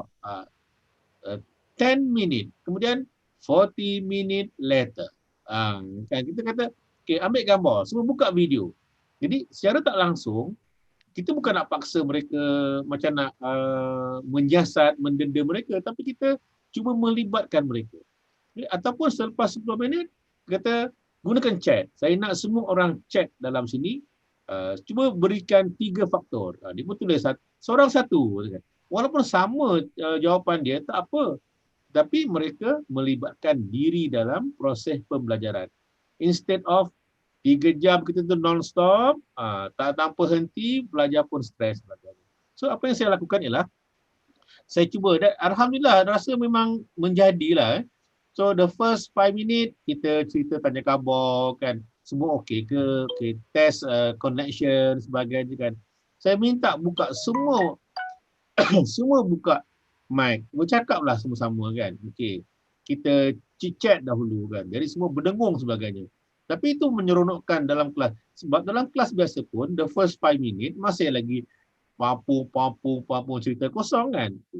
Jadi after setengah jam, saya kata okey, sekarang ni saya nampak saya cakap dengan dinding saja kan. Jadi saya harap semua buka lah video itu supaya boleh nampak. Sebenarnya kita boleh minta kepada pelajar dengan baik supaya mohon para pelajar untuk buka video. Masalahnya ialah memang ada yang genuine case ada pelajar yang tak boleh nak buka dia punya video sebab internet connection dia very bad. Yang jadi masalah pula bila kawan dia tak buka video, kawan sebelah pun tak nak buka video. Dia berjangkit, satu tak buka, satu tak buka kan. Jadi ketiganya kita minta okey semua mohon buka video walaupun hang pun tak apa. Jadi saya rasa kita boleh juga selepas 1 jam kan. Jadi kita 45 minit pun okey. 45 minit okey, kita take a break. Ambil 15 minit, siapa nak buat kopi, tak perlu keluar. Siapa nak ambil kopi, silakan. In fact, boleh minum sambil bercakap. It's okay dalam kelas sebagainya kan. Jadi dengan cara itu kita boleh dapatkan pelibatan para pelajar semasa proses PNP. Okey, Dr. Chan. Thank you Prof Saleh. So saya ingat ada lagi banyak soalan lagi. Saya ingat mungkin Dr. Izzuan tu boleh get ready untuk jawab Azamri Mansur yang tanya tentang bias dan diskriminasi. Dan bagi saya nampak ni ada rakan saya ni, Prof Madia Dr. Wan Amiza. So sebab apa, dia itu adalah rakan sekerja saya, dia boleh dikira bos saya ni, ketua program. Okay. Dia tanya tu adakah survey ni semasa 3M tu kan, memang Dr. Wan betul. Iaitu data ni adalah kami peroleh semasa 3M. Tapi dia bukan statik, dia akan berubah. Jadi memang kami ni di UKM Career ni telah rancang bersama dengan PPA dan juga PTM. Kami akan juga buat ujian tu dari segi semasa ke semasa. Kalau ikut jadual kami ni, pertengahan pelajaran mereka tu mungkin tahun 2 ataupun tahun 3 kita akan buat sekali lagi test. Dan kemudian sebelum mereka nak keluar tu kami akan buat test sekali lagi untuk nak pastikan mereka tu semua bersedia untuk berhadapan dengan industri nantilah. Dan sini juga dalam FP tu ada juga Fazi Irin tu tanya, dia katakan soal solidate trait personality ni boleh diperoleh daripada pihak luar UKM. Buat masa ini saya nak katakan ini adalah sistem dalam UKM, tetapi kalau katakan pihak universiti lain tu yang berminat untuk nak tahu apakah item-item ataupun indikator dalam ujian ini, bolehlah hubungi UKM Career. Dan untuk maklumat memang kami telah patentkan, dan saya ingat Dr. Izzuan dan saya ni boleh memberitahulah dan juga berkongsi. Sebenarnya Kementerian Pengajian Tinggi juga sedang berusahalah kami tengok bagaimana boleh bermanfaatkan universiti awam yang lain juga. So saya ingat ni yang saya boleh jawab. Saya ingat Dr. Izzuan nak bersedia jawab bias tu dan juga diskriminasi. Are you okay? Line you? Okay. Okay, silakan. Dr. Chang, saya berminat dengan soalan. Okey, Dr. Chang boleh dengar Dr. Zamri ni. Dr. Zamri ni Fakulti Pendidikan ni. Orang hebat juga kat Fakulti Pendidikan ni. Sabaran tu. Kawan juga ni. Dr. Zamri, bila kita bercakap tentang mereka bentuk kursus ni, sebab tu bila kita performa kita selalunya every semester akan dinilai oleh rakan sepakaran kita dalam fakulti lah. Jadi saya melihat begini, sekiranya macam rakan-rakan pensyarah memerlukan maklumat ataupun data secara keseluruhan bagi fakulti-fakulti yang tertentu, kerana daripada maklumat ni kita boleh tengok dia punya pattern. Macam saya tunjukkan dalam slide saya tadi tu, sebab pattern score personality itu dia akan berubah. Sebab itu bila Dr. Chang kata dia akan ambil pada tahun pertama, iaitu day 1 dia berdaftar di UKM, kemudian pada tahun 2 semester kedua dia akan ambil sekali lagi selepas intervention yang kita berikan kepada 20 to 30% yang berhadapan dengan skor efikasi kerjaya yang rendah dan sederhana. Kemudian sekali lagi pada tahun 3 dia akan jawab ataupun final year before dia pergi internship. Jadi kita akan lihat pattern tu. Jadi sekiranya rakan pensyarah nak bangunkan, nak menyemak semula performa dan sebagainya untuk menyesuaikan termasuk dari sudut topiknya yang kita akan ajar dalam satu-satu kursus. Yang kedua dari sudut penilaian yang kita harus lakukan. Macam Dr. Saleh sebutkan tadi lah, kalau pelajar kita itu yang extrovert, kalau kita buat assignment dalam bentuk grup memang dia suka. Tapi bila pelajar yang mungkin individu dia suka bekerja seorang diri ni, maksudnya dalam penilaian kita juga perlulah fair kepada semua jenis pelajar yang ada dalam kursus kita tu.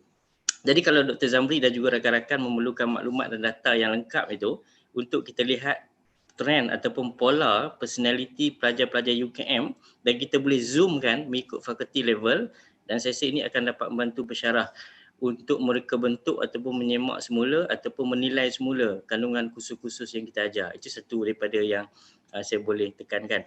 Yang kedua tadi Dr. Chang berkaitan dengan adakah soalan ini, okey, untuk makluman sistem ini telah dalam proses sedang diangkat di Kementerian Pendidikan, dan semasa saya pergi present di KPM masa tu, dan mereka telah bersetuju secara dasarnya untuk menggunakan sistem ini di semua universiti awam.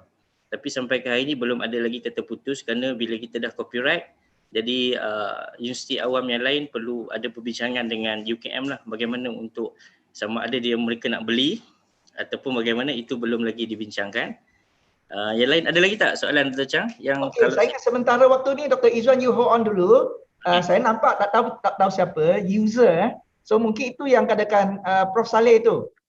Prof Saleh itu dia tanya itu bagaimana seorang pensyarah dalam bidang pendidikan TVET melibatkan keperluan pelajar belajar dalam makma secara hands on, yang mana pelajar-pelajar ini sudah tentunya seorang yang investigatif, boleh menyampaikan ilmu secara online dalam suasana COVID-19 sekarang ini. So saya bagi pada Dr. Prof Saleh. Silakan. Ada lagi ni, banyak soalan lagi saya dari sini. Silakan Dr. Saleh. Okey. Baik. Ini soalan memang saya tak boleh jawab lah. Tak boleh jawab? Memang tak boleh jawab. Okey. Tetapi in reality, saya yang pertama, betul, saya setuju. Ada sebenarnya ini mungkin melibatkan polisi lah, dan saya dipahamkan kalau macam contohnya kan, hal-hal berkaitan dengan research, saya rasa pelajar boleh masuk ke dalam universiti. Jadi dalam hal-hal ini, contoh TVET, kemudian mungkin makmal kimia, pada saya memang kita tak ada pilihan selain daripada menggunakan makmal lah. Sebab kalau kita semua teori saja, saya rasa dia tak menjadi. Sebab tu mungkin saya sebut dalam bidang saya lah. Dalam bidang kaunseling, latihan kaunseling, pihak lembaga telah menetapkan lebih kurang separuh itu kita boleh kelas online, 40-60, boleh online, tetapi ada satu bahagian yang memang tak nak terpaksa juga pelajar kena ikuti secara bersemuka. Contoh kalau kita melihat macam group counselling kan, group counselling, dia tak nak, dia terpaksa mengadakan secara kelompok sebenar. Dia tak boleh teori sahaja. Sebab tu ada ketikanya kita mencadangkan semasa COVID ini, dia tak boleh kita ambil subjek teori dahulu. Kemudian kita ikuti dengan subjek yang lebih pada praktikal. Jadi untuk yang TVET ini sama juga bila penggunaan makmal, dan saya pun tak pasti bagaimana sebenarnya rakan-rakan di engineering, di fakulti sains umpamanya yang melibatkan aktiviti makmal, bagaimana mereka melaksanakan. Jadi saya rasa saya pun tak pasti macam mana nak jawab, tapi saya akui betul rasa macam tak logik kalau pelajar menggunakan teori semata-mata sahaja. Okey, itu mungkin jawapan saya tu, Cam. Mungkin kalau ada rakan-rakan yang daripada bidang fizik, mungkin even medical sendiri pun kan, macam mana mereka melaksanakan. Mungkin pihak UKM ada polisi yang tertentu. Dan kalau katakan ada ruang yang lain lagi, kita boleh berkongsi dengan rakan-rakan ni dalam pengajaran tu. So, tak apa, Prof Saleh, kita sama-sama juga belajar. So saya ada soalan lagi ini yang memang tuju kepada Prof Saleh. Sebelum tu ada juga soalan baru masuk untuk Dr. Izzuan. So Prof Saleh, teruskan untuk nak jawab mengapa kita perlu memahami personaliti mahasiswa dalam proses pengajaran dan pembelajaran. Ini dia khas tuju kepada Prof Saleh. Dia katakan mengapa kita perlu memahami personaliti. Mengapa? Okey. Dr. Izzuan nanti yang pertama, soalan juga masuk. Okey, very good. Yang pertama, pada saya sekurang-kurangnya pensyarah sedar bahawa dalam kelas itu, dalam sebuah kelas ada kepelbagaian. Ada pelajar yang pelbagai ragam. Ada pelbagai personality. Itu langkah pertama lah. Sebab tu, kalau kita masuk kelas, bila nampak pelajar yang suka cakap banyak, suka macam kata dia menunjuk-nunjuk, kita tak marah, kita tak sakit hati. Kita kata, oh ini ada orang begini. Kalau ada orang yang suka mungkin menyendiri, dia diam, dia buat pemerhatian sahaja, dia tak cakap banyak, kita boleh kata, oh ada pelajar yang begini. Jadi dengan itu, kita tak sakit hati. Alright? Itu langkah pertama lah. Begitu juga, bila kita kata, nampak ada pelajar yang suka bekerja secara berkumpulan. Ada juga pelajar yang suka menyendiri. Jadi apa yang kita perlu buat ialah, kita mungkin membantu pelajar-pelajar yang tak suka bekerja berkumpulan, kita bimbing dia. Kita ajar dia macam mana berkomunikasi, kita dekati mereka, apa masalah mereka, sebagainya. Sebab kalau kita beri tugasan berkumpulan, ada pelajar yang mungkin dirasa sengsara hidup dia. Kemudian dia menyusahkan rakan-rakan lain pula kan. Pernah saya satu ketika dalam kumpulan itu, pelajar-pelajar beritahu saya, "Doktor, saya tak nak katalah Ahmad bin Osman ini dalam kelas saya." Kenapa? Dia tak, dah semester lepas memang dia tak boleh bekerjasama dalam kumpulan kita. Memang dia tak buat apa-apa pun kan. Di sini kalau kita tahu ada pelajar-pelajar yang tidak boleh bekerja dalam kumpulan, dia rasa masalah, kita bantu dia. Kita cuba dekati mereka, apa masalah mereka kan. Jadi sekurang-kurangnya kita boleh membimbing pelajar dari segi cara berkomunikasi, cara berhubung dengan rakan-rakan kan. Apakah sumbangan yang mereka boleh lakukan dalam kumpulan tersebut. Jadi kalau ada orang-orang yang mungkin suka aktiviti-aktiviti lapangan umpamanya. Kalau kita kata okey, lapangan buat lawatan ke tapak katakan. Mungkin rasa seronok, ramai yang rasa akan mengikuti program-program lawatan tersebut. Tetapi kepada pelajar yang tak suka dengan lawatan, dengar je lawatan, Allahu Akbar, Alhamdulillah macam mana kan. Sebab pada dia pengurusan masa itu penting. Kalau dia buat lawatan, banyak aktiviti-aktiviti yang mungkin dia kaki study, masa saya habis seharian sebagainya kan. Di sinilah peranan para pensyarah untuk engage dengan para pelajar. Jadi kalau kita tak tahu latar belakang fasiliti yang pelbagai ini, yang pertama kita akan sakit hati. Langkah pertama kita akan rasa sakit hati. Kita benci dengan para pelajar. Kita kata inilah pelajar masuk kelas tak aktif. Ada pula yang suka menunjuk-nunjuk. Jadi macam saya sebut tadi, ada pelajar yang perfectionist kan. Dia rasa dia nak hantar tugasan, doktor tolong semak dahulu. Pulang balik kepada saya. Nanti saya baiki apa kekurangan. Jadi kan imagine kalau kita dapat 10 orang pelajar tu, dah masa kita pula kan. Masa kita nak menanda tugasan pelajar, kena betulkan balik. Baiki semula. Kalau 10 kali dia kena baiki, takkan haru biru hidup kita sebenarnya. Jadi kalau kita sedar ada kepelbagaian begitu, kita akan rasa lebih menerima dan kita happy dengan semua pelajar dan kita cuba pelbagaikan kaedah pengajaran kita. Tapi tak bermakna kita kena ikut semua pelajar-pelajar punya ragam. Kalau dalam tu ada 100, nak sediakan apa 50 kaedah pengajaran, tak semestinya. Okey? Itu jawapan saya, Prof. Jam. Okey. Terima kasih Prof. Saleh. Saya ingat sebelum saya nak tujukan soalan kepada Dr. Izzuan ni, saya nak maklumkan bahawa rakan-rakan ni boleh buat ni smart attendance melalui MyUKM.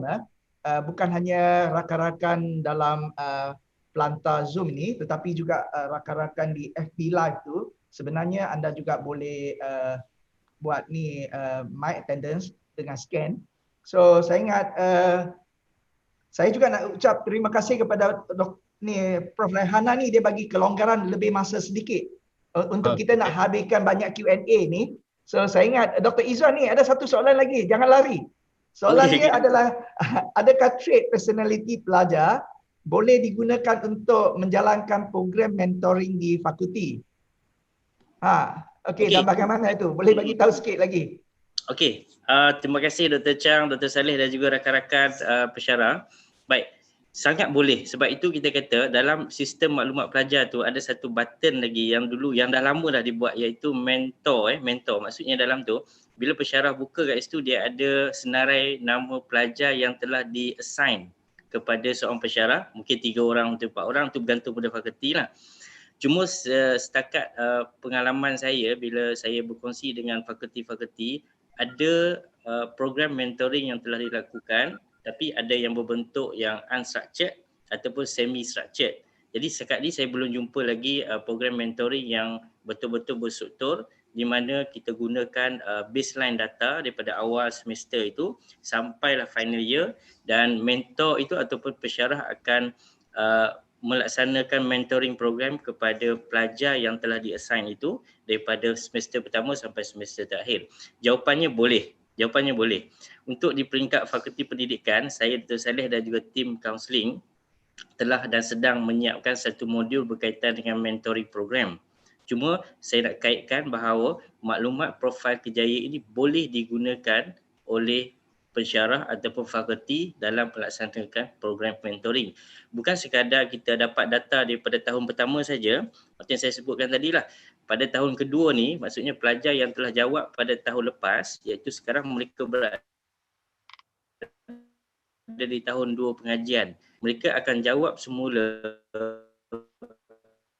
profil kejayaan ini pada semester yang kedua. Maksudnya, macam ada soalan ditanya tadi tu, kita akan lihat trend pelajar itu ada yang berubah dia punya skor di tahun pertama. Yang ini yang akan membantu mentor-mentor yang ada di fakulti untuk bila ada berlakunya perbincangan, sesi perbincangan antara mentor dan mentee dan ia dapat membantu. Itu satu.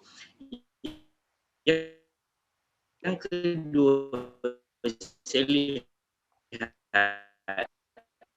mentor juga dapat membantu khusus citra. Sebab dalam misalnya pemilihan khusus citra ni, saya punya connection unstable. Line tak berapa stable. Tak apa. Kalau dahulu pada tahun 2017, Dr. Chang masih ingat pada tahun 2017 ada satu psychometric test di mana untuk kita identify pelajar-pelajar untuk membantu mereka dalam pemilihan khusus citra yang betul. Kalau saya sebagai seorang mentor, saya dapati pelajar saya di bawah fakulti pendidikan yang mana personality seorang pelajar itu perlunya extrovert, sedangkan personality yang ada pada pelajar itu adalah introvert. Bagaimana seorang guru nak jadi seorang guru pada masa akan datang, dia mempunyai personality introvert yang sangat tinggi. Jadi sebagai seorang mentornya, saya akan bantu pelajar itu untuk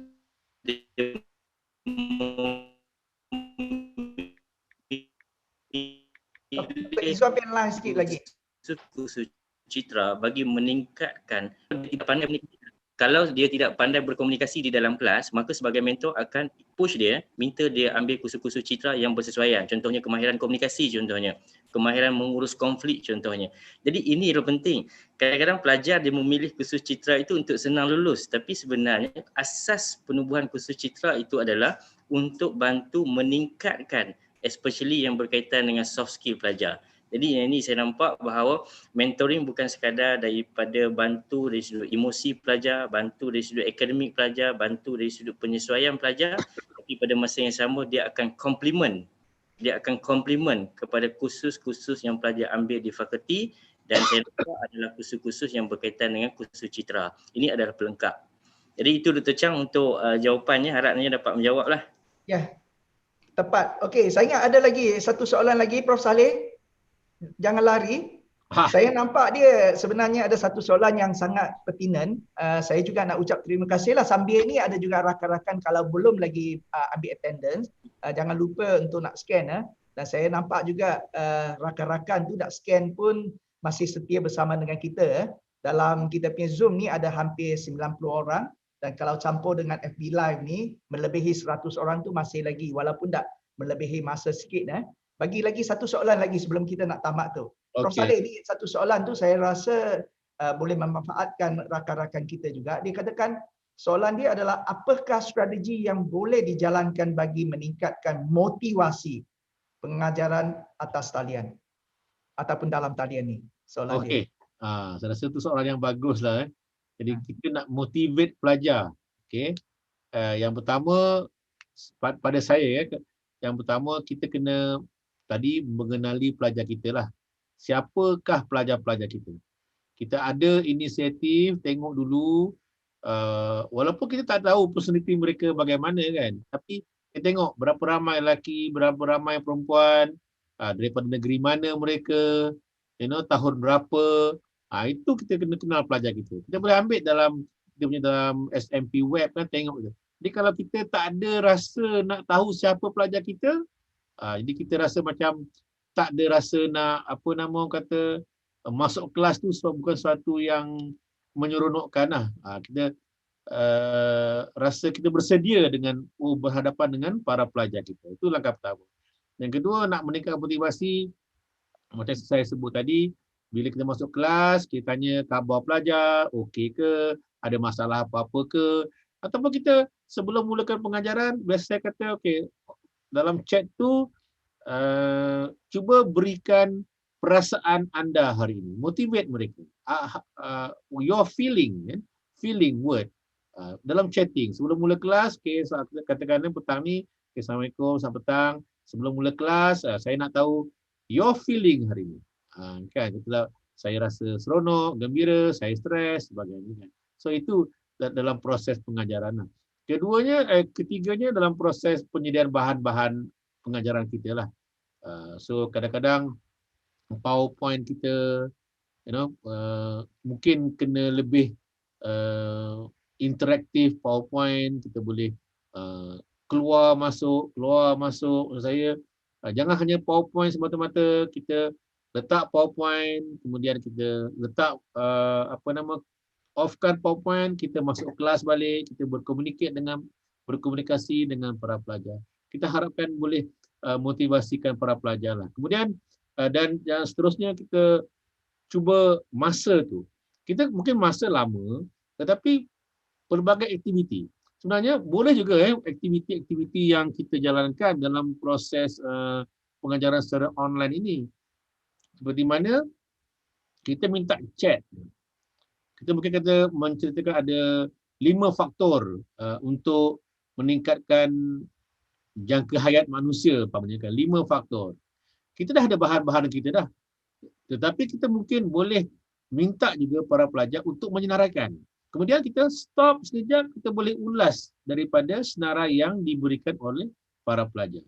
Tapi kalau menggunakan Zoom kan, yang saya faham ada juga boleh gunakan breakup room. Mungkin saya pun masih nak belajar guna breakup room kan. Kalau Teams saya tak pasti, kalau Google Meet pun saya tak pasti.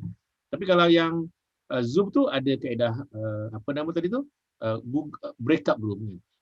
Tapi walau bagaimanapun, pada saya of course pengajaran secara atas talian ini memerlukan kreativiti yang lebih lagi lah. Cuma yang paling penting saya berpesan kepada rakan-rakan bagaimana kita nak libatkan para pelajar. Bukan hanya mengajar 3 jam tu straight.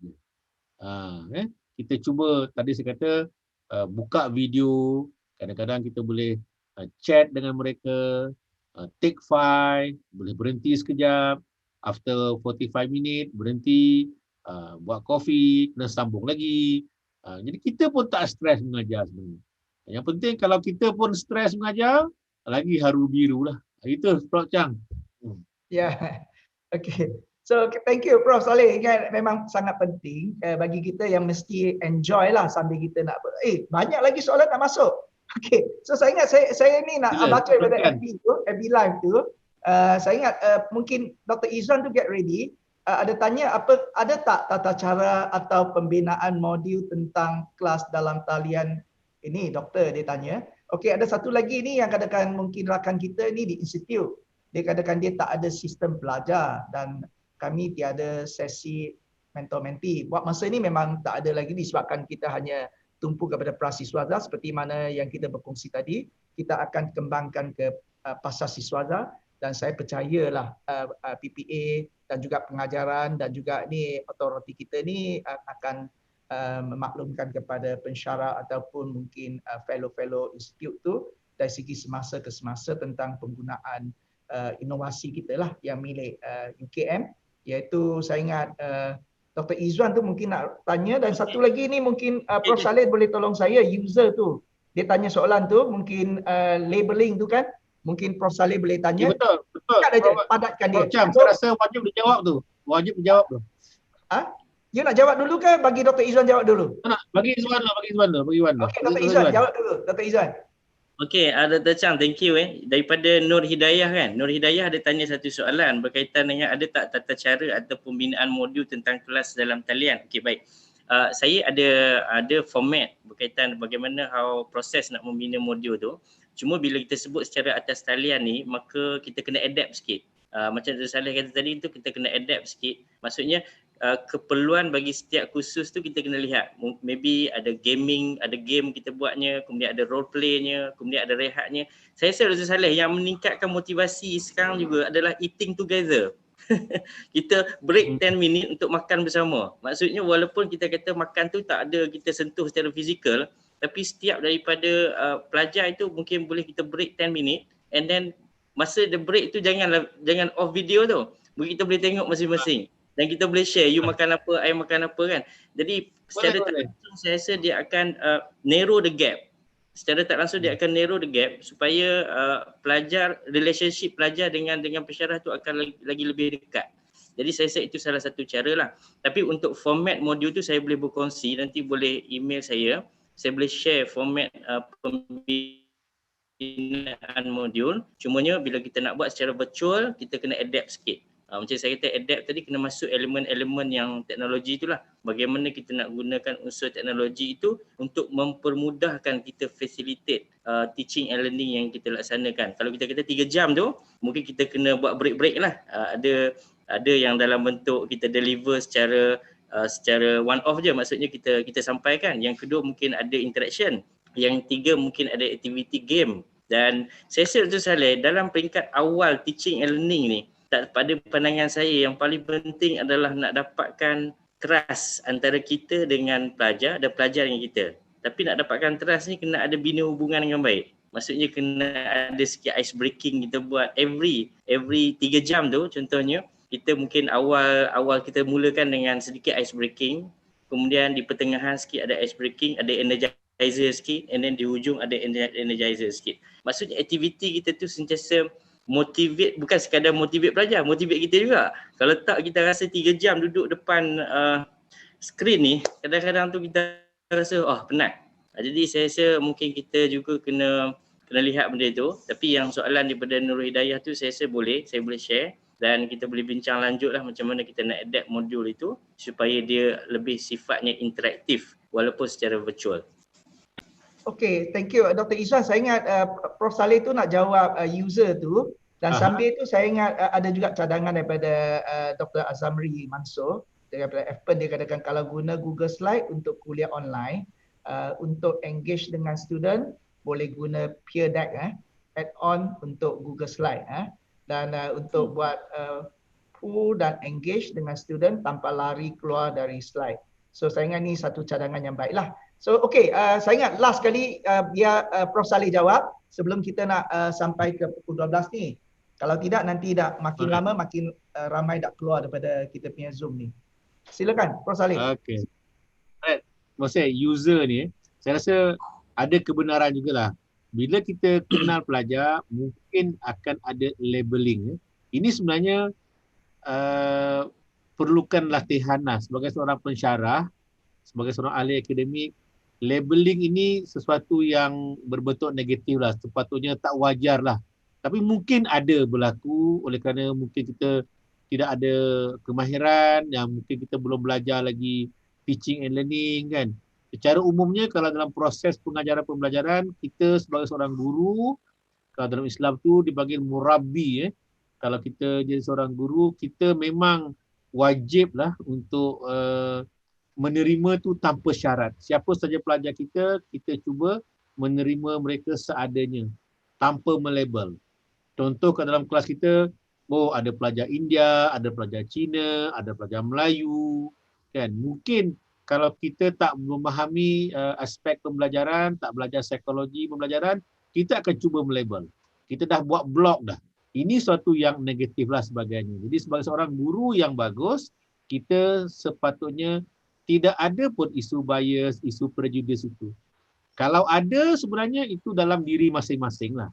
Okay? Sebenarnya dengan kita memahami, kita lebih terbuka dan kita bersedia untuk membantu. Jadi dalam proses pengajaran pembelajaran, yang paling penting bagaimana kita memberi makna, make meaning kepada apa yang dilakukan dalam proses pengajaran dan pembelajaran. Bermakna kalau pelajar habis kelas nanti, dia tak boleh apply apa yang dia pelajari hanya untuk exam semata-mata, ada something wrong lah dengan diri kita. Jadi kita cuba memahami kepelbagaian itu untuk memudahkan kita membantu proses pengajaran pembelajaran, bukannya untuk menjadikan bias ataupun prejudice. Ya, saya akui mungkin akan ada berlaku begitu kalau mereka atau guru-guru atau para pensyarah ni tidak mempelajari aspek kepelbagaian budaya ataupun kaedah pengajaran dan pembelajaran yang betul lah. Itu komen saya.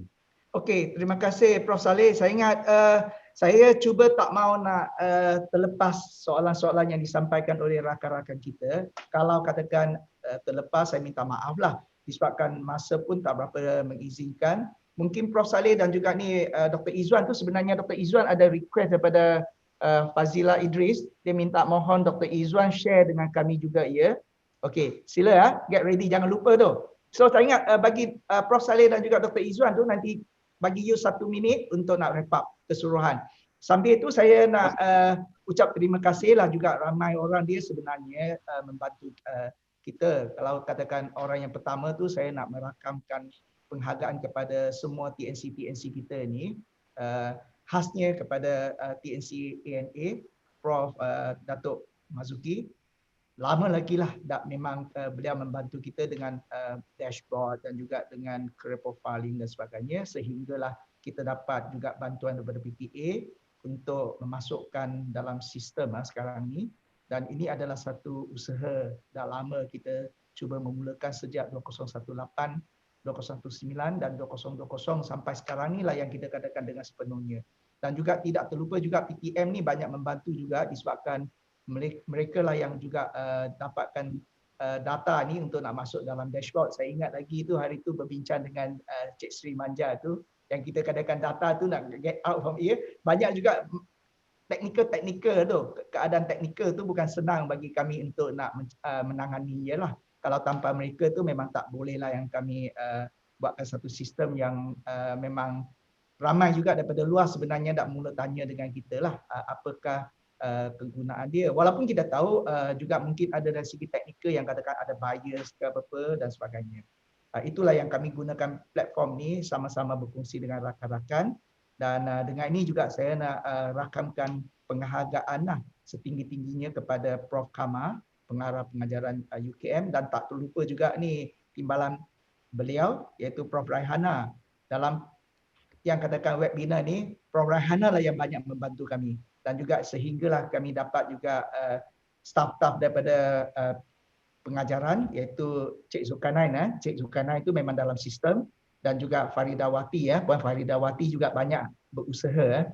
Dan Cik Mike, lama tak jumpa, dan saya ingat dalam teknikal ni banyaklah anda membantu kami ini dalam Zoom dan juga dalam FB Live dan juga rekod dia dengan segala-galanya. Bukan senang bagi kami, dan juga tak lupa juga ni rakan-rakan saya di UKM Career, mereka lah di belakang tabir membuatkan soalan-soalan.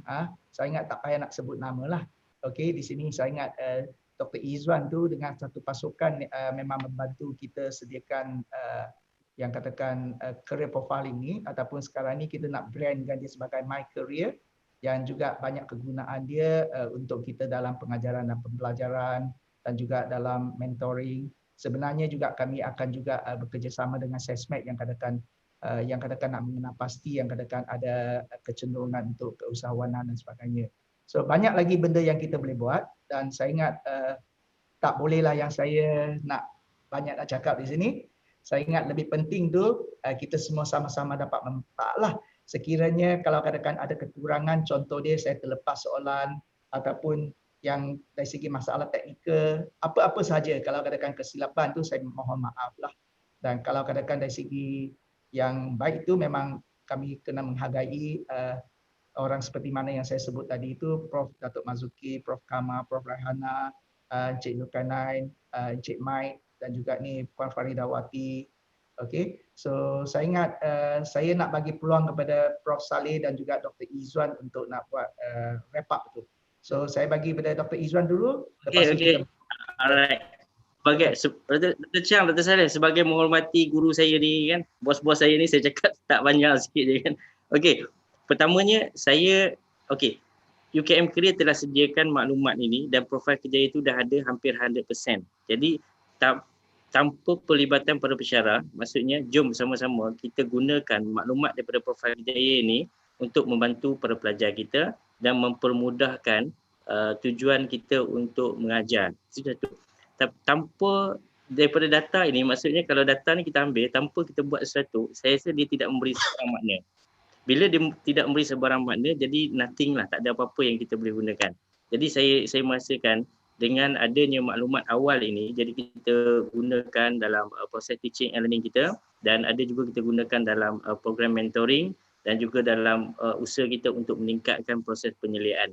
Jadi saya sangat mengharapkan beberapa rakan-rakan untuk menggunakan maklumat daripada profil Kerjaya ini untuk meningkatkan dan membantu pembangunan pelajar di UKM, dan seterusnya kita mengharapkan hasilnya mungkin 3 tahun 4 tahun yang akan datang kita dapat menghasilkan pelajar seperti mana yang dikendaki oleh pasaran dalam pekerjaan. Itu je kita punya tujuan, iaitu untuk meningkatkan graduate employability. Jadi saya rasa itu saja Dr. Chang. Terima kasih Dr. Chang, terima kasih Dr. Saleh, dan juga terima kasih kepada rakan-rakan di atas sokongan yang diberikan. Jadi saya rasa mana-mana yang inginkan maklumat tambahan bolehlah berjumpa dengan kami ataupun telefon, email dan sebagainya. InsyaAllah kami akan cuba facilitate. Terima kasih Dr. Izzuan. Okey Dr. Chang, thank you. Prof Saleh ni juga ni kami sangat menghargai ni jemputan kita ni daripada UKM Career. So Prof Saleh untuk nak wrap up. Alright, terima kasih Prof Chang.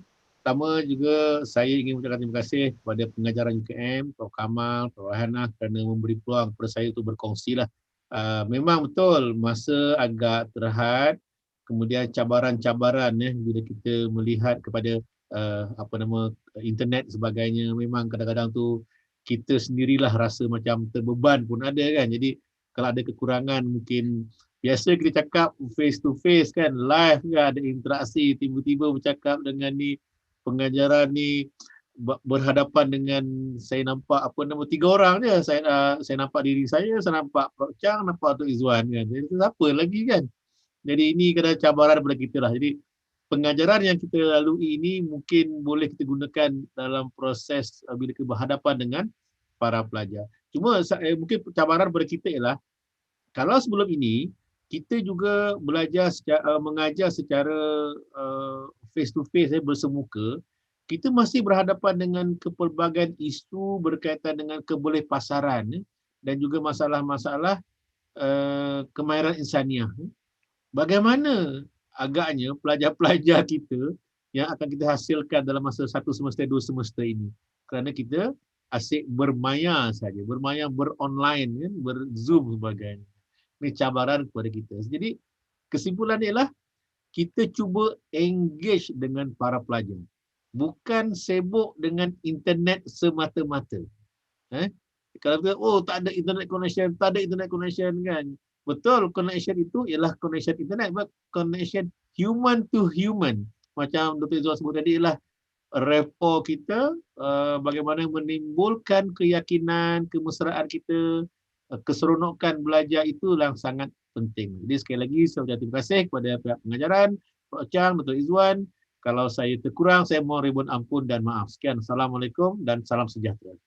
Terima kasih Prof Saleh dan juga ni Dr. Izzuan sudi menjadi panelis untuk hari ini. Saya ingat kita dah sampai penghujung untuk webinar hari ini, dan saya juga merakam sekali lagi banyak penghargaan kepada rakan-rakan yang tanya soalan dalam chat Zoom ni dan juga dalam FB Live tu. So saya ingat disebabkan masa memang tak mengizinkan dan masing-masing pun ada kerja yang lain. Sebab apa sekarang ni ramai juga work from home. So saya terpaksa berhenti di sini, dan bagi pihak UKM Career sekali lagi saya ucap setinggi-tinggi terima kasih dan harap berjumpa lagi sekiranya ada peluang diberikan kepada kami sekali lagi untuk berkongsi. Kalau katakan ada permintaan, memang kami di UKM Career sentiasa bersedia untuk bekerjasama dan juga untuk berkongsi apa-apa yang kami boleh membantu, bukan hanya kepada pelajar dan juga untuk pensyarah-pensyarah. So itu saja. Sekian, terima kasih dan harap berjumpa lagi. Dan memang tepat masa pukul 12 sekarang ni, dah ring. Thank you very much. Dan saya ingat kita boleh log out dari sekarang ni. Dan juga post yang ramai juga yang katakan bagi testimoni ini. Terima kasih kepada rakan-rakan semua sekali. Thank you very much. So saya serah balik kepada yang katakan pengajaran, ataupun kita terus saja tamat di sini.